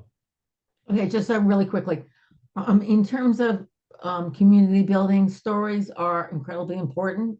So I think that reporting in terms of people presenting their impressions, their feelings, what they experienced and how it made them feel is the basis for building the culture that we're trying to get. So I would say that the more that people are encouraged to reporting without feeling like they're pointing the finger at somebody or I don't want to say causing trouble, but repairing the culture to make it better.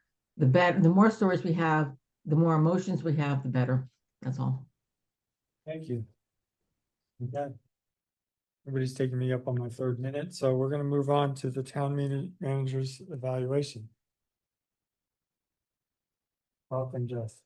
Good evening, everyone. Jessica Porter, Assistant Town Manager and HR Director. So you have before you the composite performance review for fiscal 25 for Town Manager Carrie LaFleur. The documents were also emailed to you at the start of the meeting as well. The composite performance evaluation includes ratings and comments from the current board members, Mary Hartman, Mark Howell, Cameron McKenna, and Wendy Rovelli, as well as former board member Terry Ackerman. So I'll present now the summary. Excellent. Next slide, please.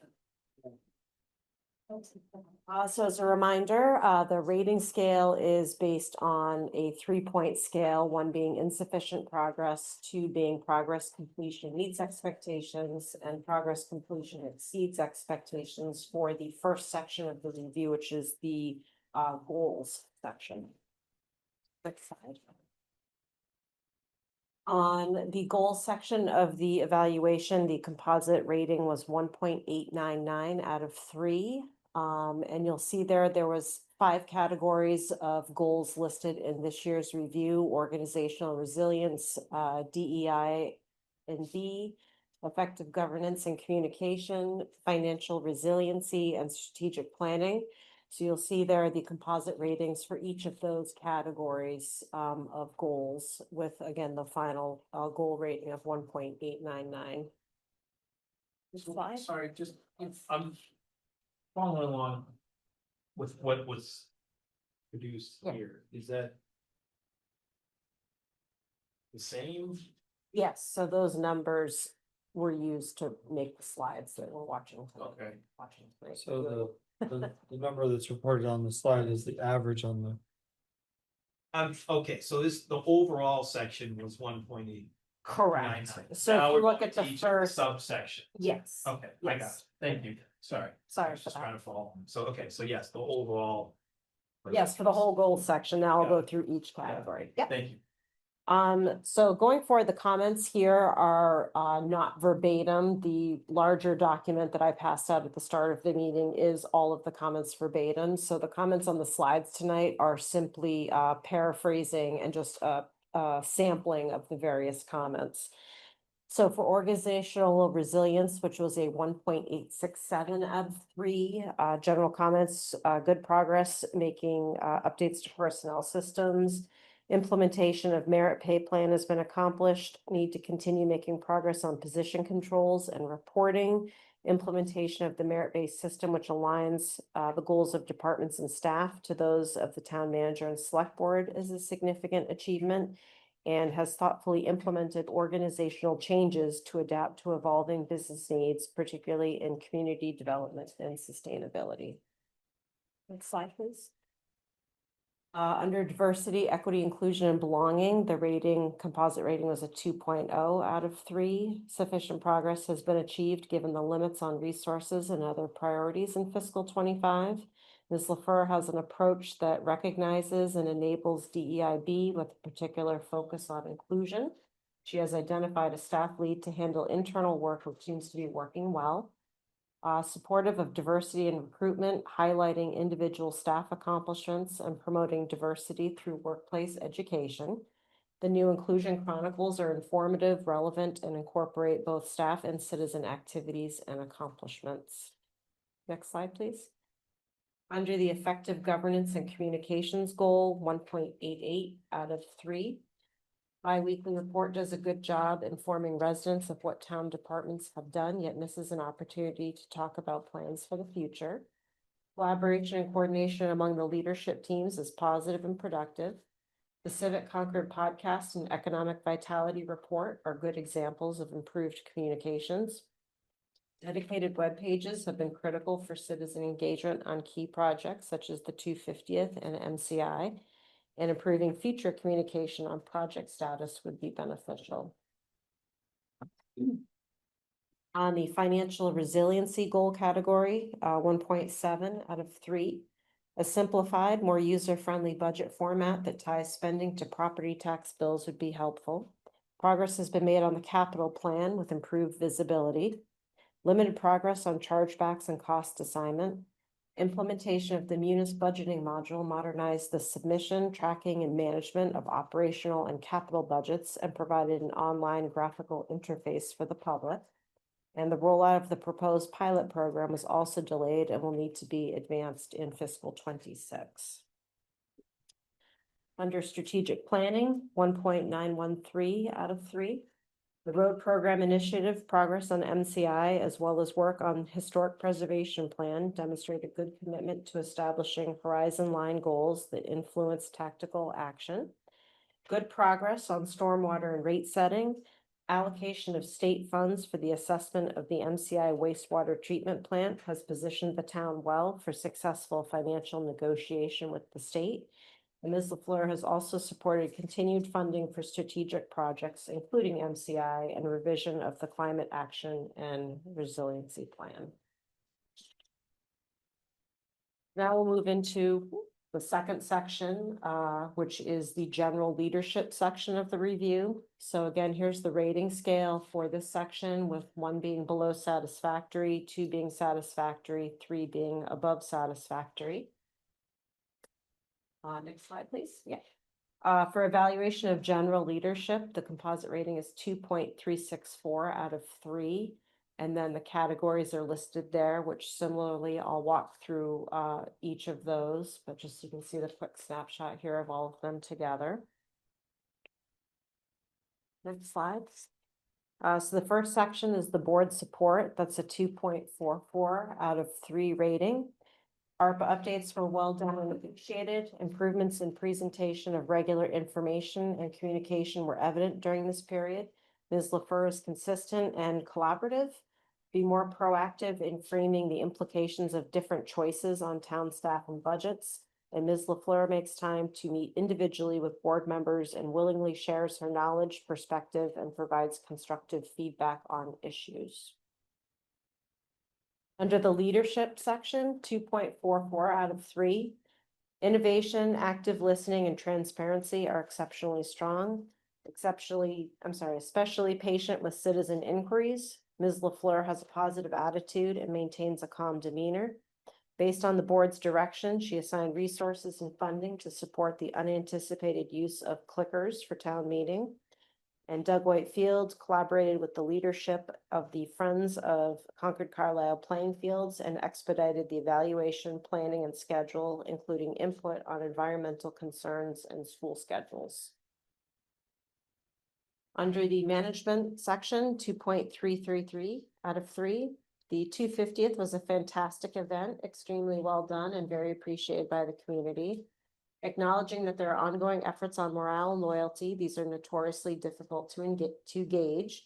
Clear support for resources to address major investments and close engagement with the senior management team members and the design of programs, as well as the execution, is key to excelling in this area.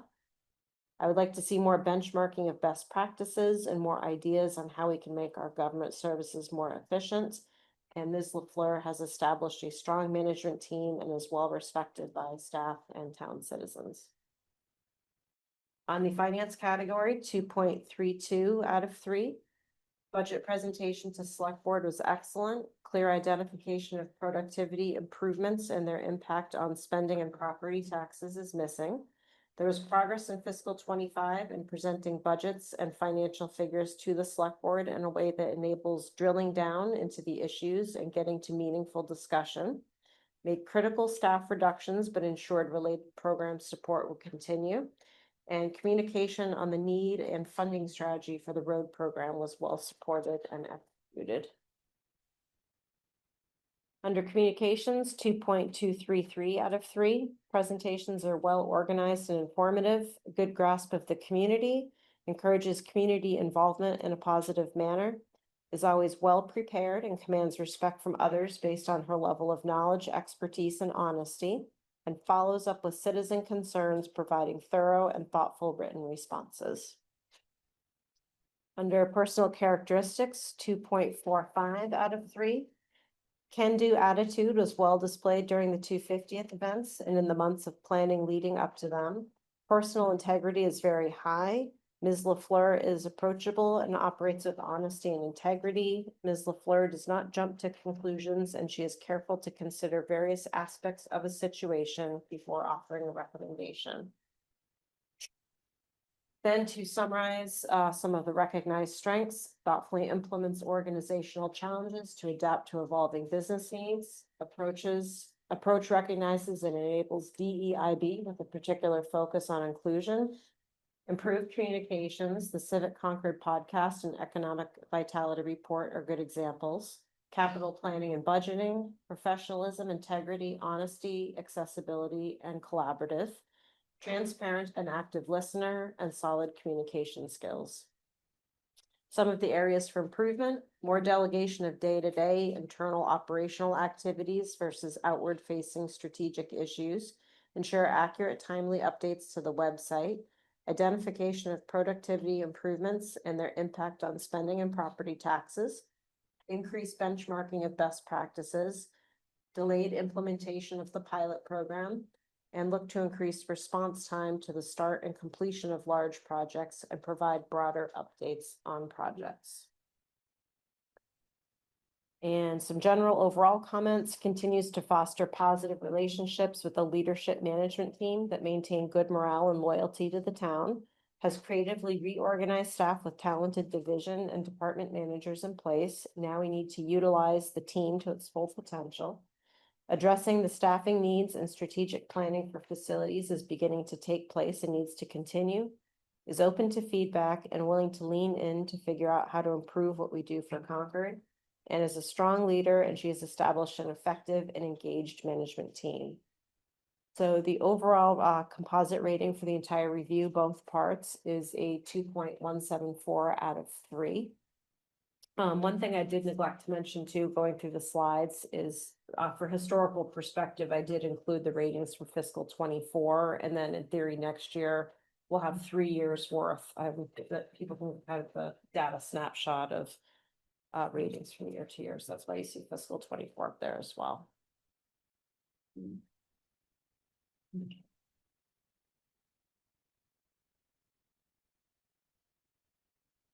Thank you, Jess.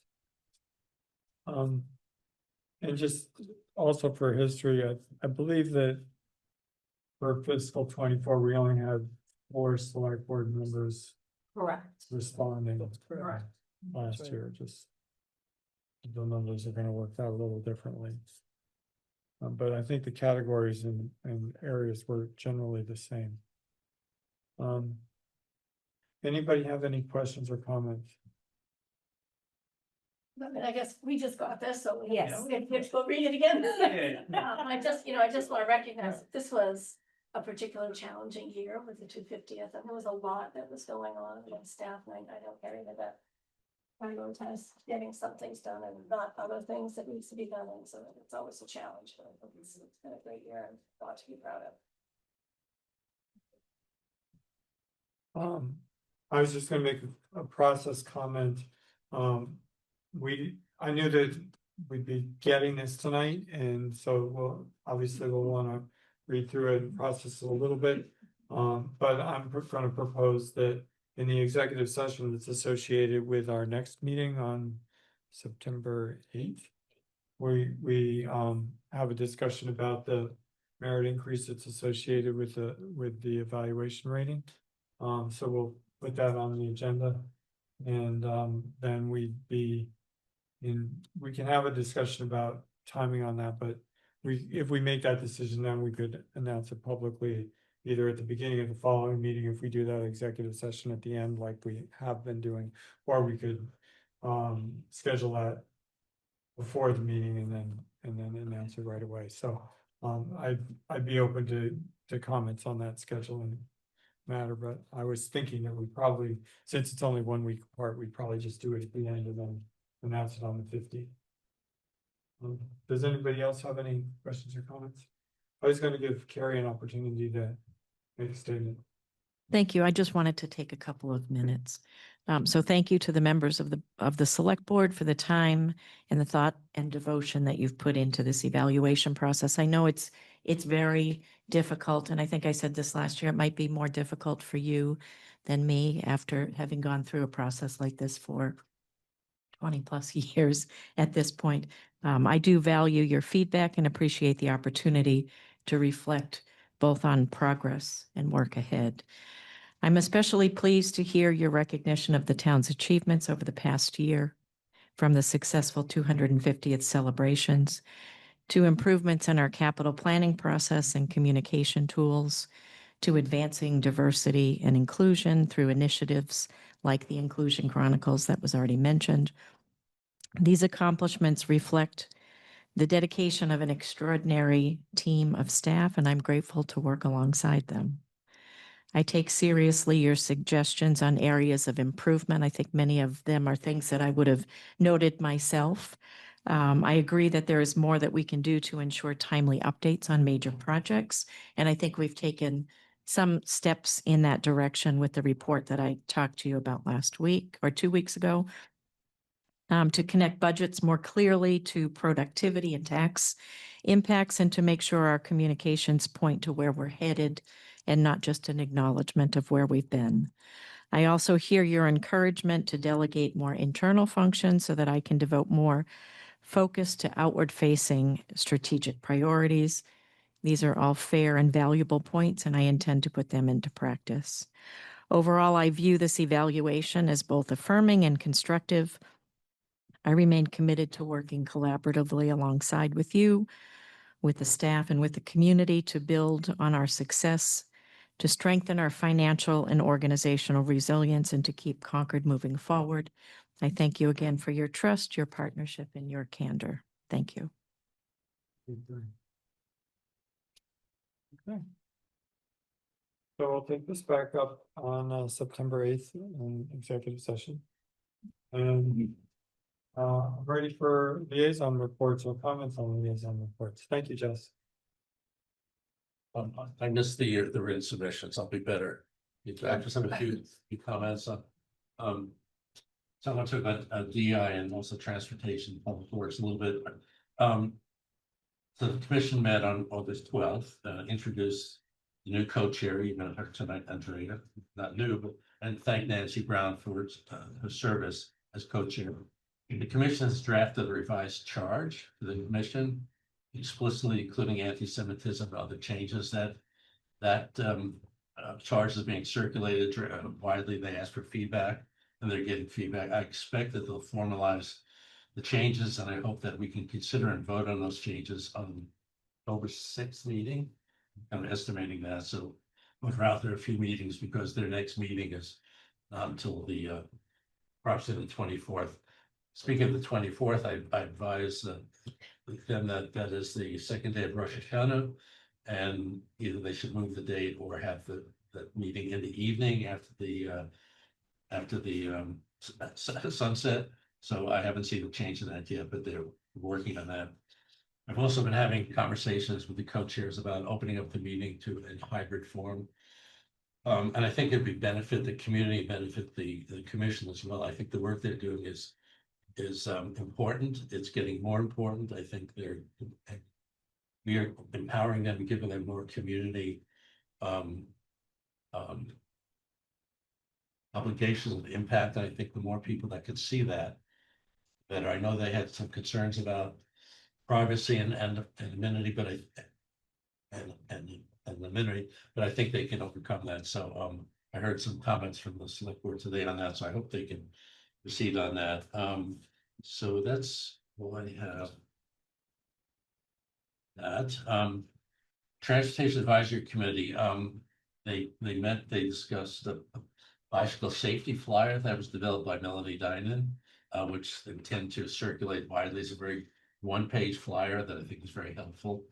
The main part of the meeting was to discuss methods and systems for the TAC communication and collaboration with Public Works, the kind of Public Works Department, and the commission. And they are also working on a revised charge, which effectively defines their role within the group of those town entities that are entrusted with roads and transportation safety. And as you know, that I think probably in October, there's going to be hopefully a meeting that is the culmination of several meetings that have taken place between the Transportation Advisory Committee, Concord Public Works Commission, and the Transportation Advisory Group. That group is meeting to try to better define the universe of projects, which is very complex that they're working on, make that understandable to the public. Create roles and responsibilities for those intersecting entities, and to have a way of communicating progress and projects to the public. So I think that group is making good progress. At our second meeting the other day, and I think they're online to have that meeting marked, the public meeting in October to define the outcome. Oh, and the police department's involved in those meetings as well.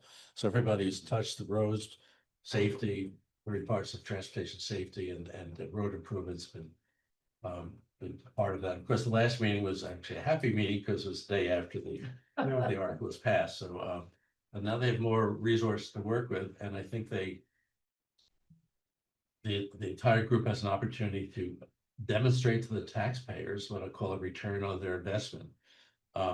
Because, you know, it's brand new, it's a big obligation for the community.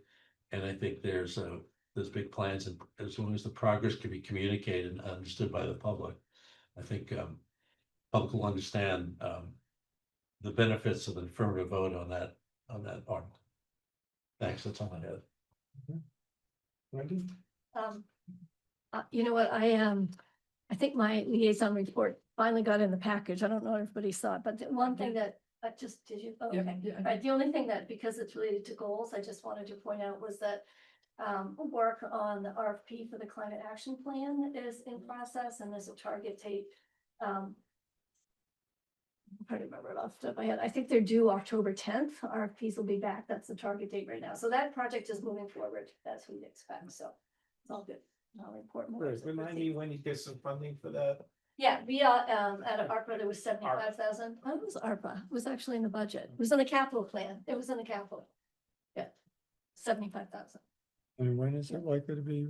I think it's October 10th. Actually, Megan's here. She can know that right off the top of my head. Yes, our schedule right now is to post the request for proposals in early September, and our tentative schedule did have responses due back in middle of October. But we're right now, the Climate Action Committee reviewed the final draft or a draft of the request for proposals last week. And so this week I'm working to incorporate their comments and have it reviewed by procurement they've already taken an initial look. And so we're hoping to have it posted, shortly after Labor Day. Oh, all right, that's great. Yeah, I'd like to add two things to my written liaison report. We can expect a request for one letter coming from the select board, and that will be in support of the real estate transfer fee to support affordable housing. Apparently that's in, they're having a hearing. The Joint Committee on Revenue for the Commonwealth is having a hearing. They will accept public comment through September 9th. So the housing community is asking the select board to write a letter in support of that. You might remember that we've approved that in town here twice, once in 2019 and again in 2023. So we've got a home rule petition in front of the legislature, and there's also a bill that will work statewide, and we won't need home rule petition. So that letter is being drafted, and we might. Sorry, Mary, is that a letter that we discuss and debate as the select board? Well, Or there'll be a draft letter that will be given to us, and we can review it and change it. So comment or edit we've it. already filed, town meeting has asked us to file a home rule petition at least twice now. Twice. Yeah, which we've done. That's good. right, So if they're gonna have a hearing on it, then we would normally send a letter supporting the action we'd already taken. And you're saying that we probably have that draft letter for September 8th? We will. Okay. We will. So it's really just us reminding the legislature, this actual committee, what the town has already voted on. The second letter will be, and I don't know if we're gonna get this or not, but the governor has refiled the Municipal Empowerment Act, which it's a list of things to help municipalities, but among those are an increase in the meals tax and the lodging tax. So the Economic Vitality Committee is reviewing that, and if they agree, they will ask us to send a letter in support of that. We already sent a letter, by the way, Right. but then the governor pulled the bill and now she's refiled it. So we sent a very long letter when Henry Dane was the chair. and addressed every single aspect of that bill, but I think we're focusing now just on these two sections. So, and that was, last year, that was one of our goals for the select board, and I think we couldn't move forward because there was Which, no action the- on the local options for municipalities. Well, this year we have a That's- goal of increasing local Well, the receipts, same- so that's. Yeah, but specifically those ones. So anyway, we may or may not have a letter for that, but we. Anything from you, Kim? No, not much to report. I'll be with the light plan tomorrow morning, continued sort of working through all the detailed rates around the time of use. Different components around rates, but that's gonna be a big thing. It's sold out. Good, and I'll just report that the middle school building committee met last week.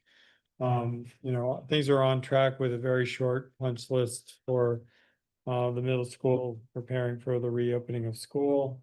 Probably the biggest, most noticeable thing was a re-pour and reconstruction of the sidewalk in front of the school that was damaged because of salt and there because of the sort of the hurried opening and the difficulties of the weather. So that concrete was redone, so it looks nice and fresh. And there's significant progress that's been made on the field construction. They're approaching final grade. And the irrigation system is being incorporated into that. So far that project is, kind of in the home stretch, but has spent $101 million. Okay. All right, with that, All right, you ready? Another motion. Okay, so I'm gonna make a motion to enter into executive session under MGL, Chapter 30A, Section 21A6, to consider the purchase, exchange, lease, or value of real property if the chair declares that an open meeting may have a detrimental effect on the negotiating position of the public body and not to return to open session. Second. okay, and that requires a roll call vote? Yes. So, Mr. Bone, Aye. Ms. Ravelli, aye. Mr. Howell, Aye. Ms. Hartman. Aye. Mr. Kevin. Aye. Say Mr. King. Okay, so we'll adjourn the public session.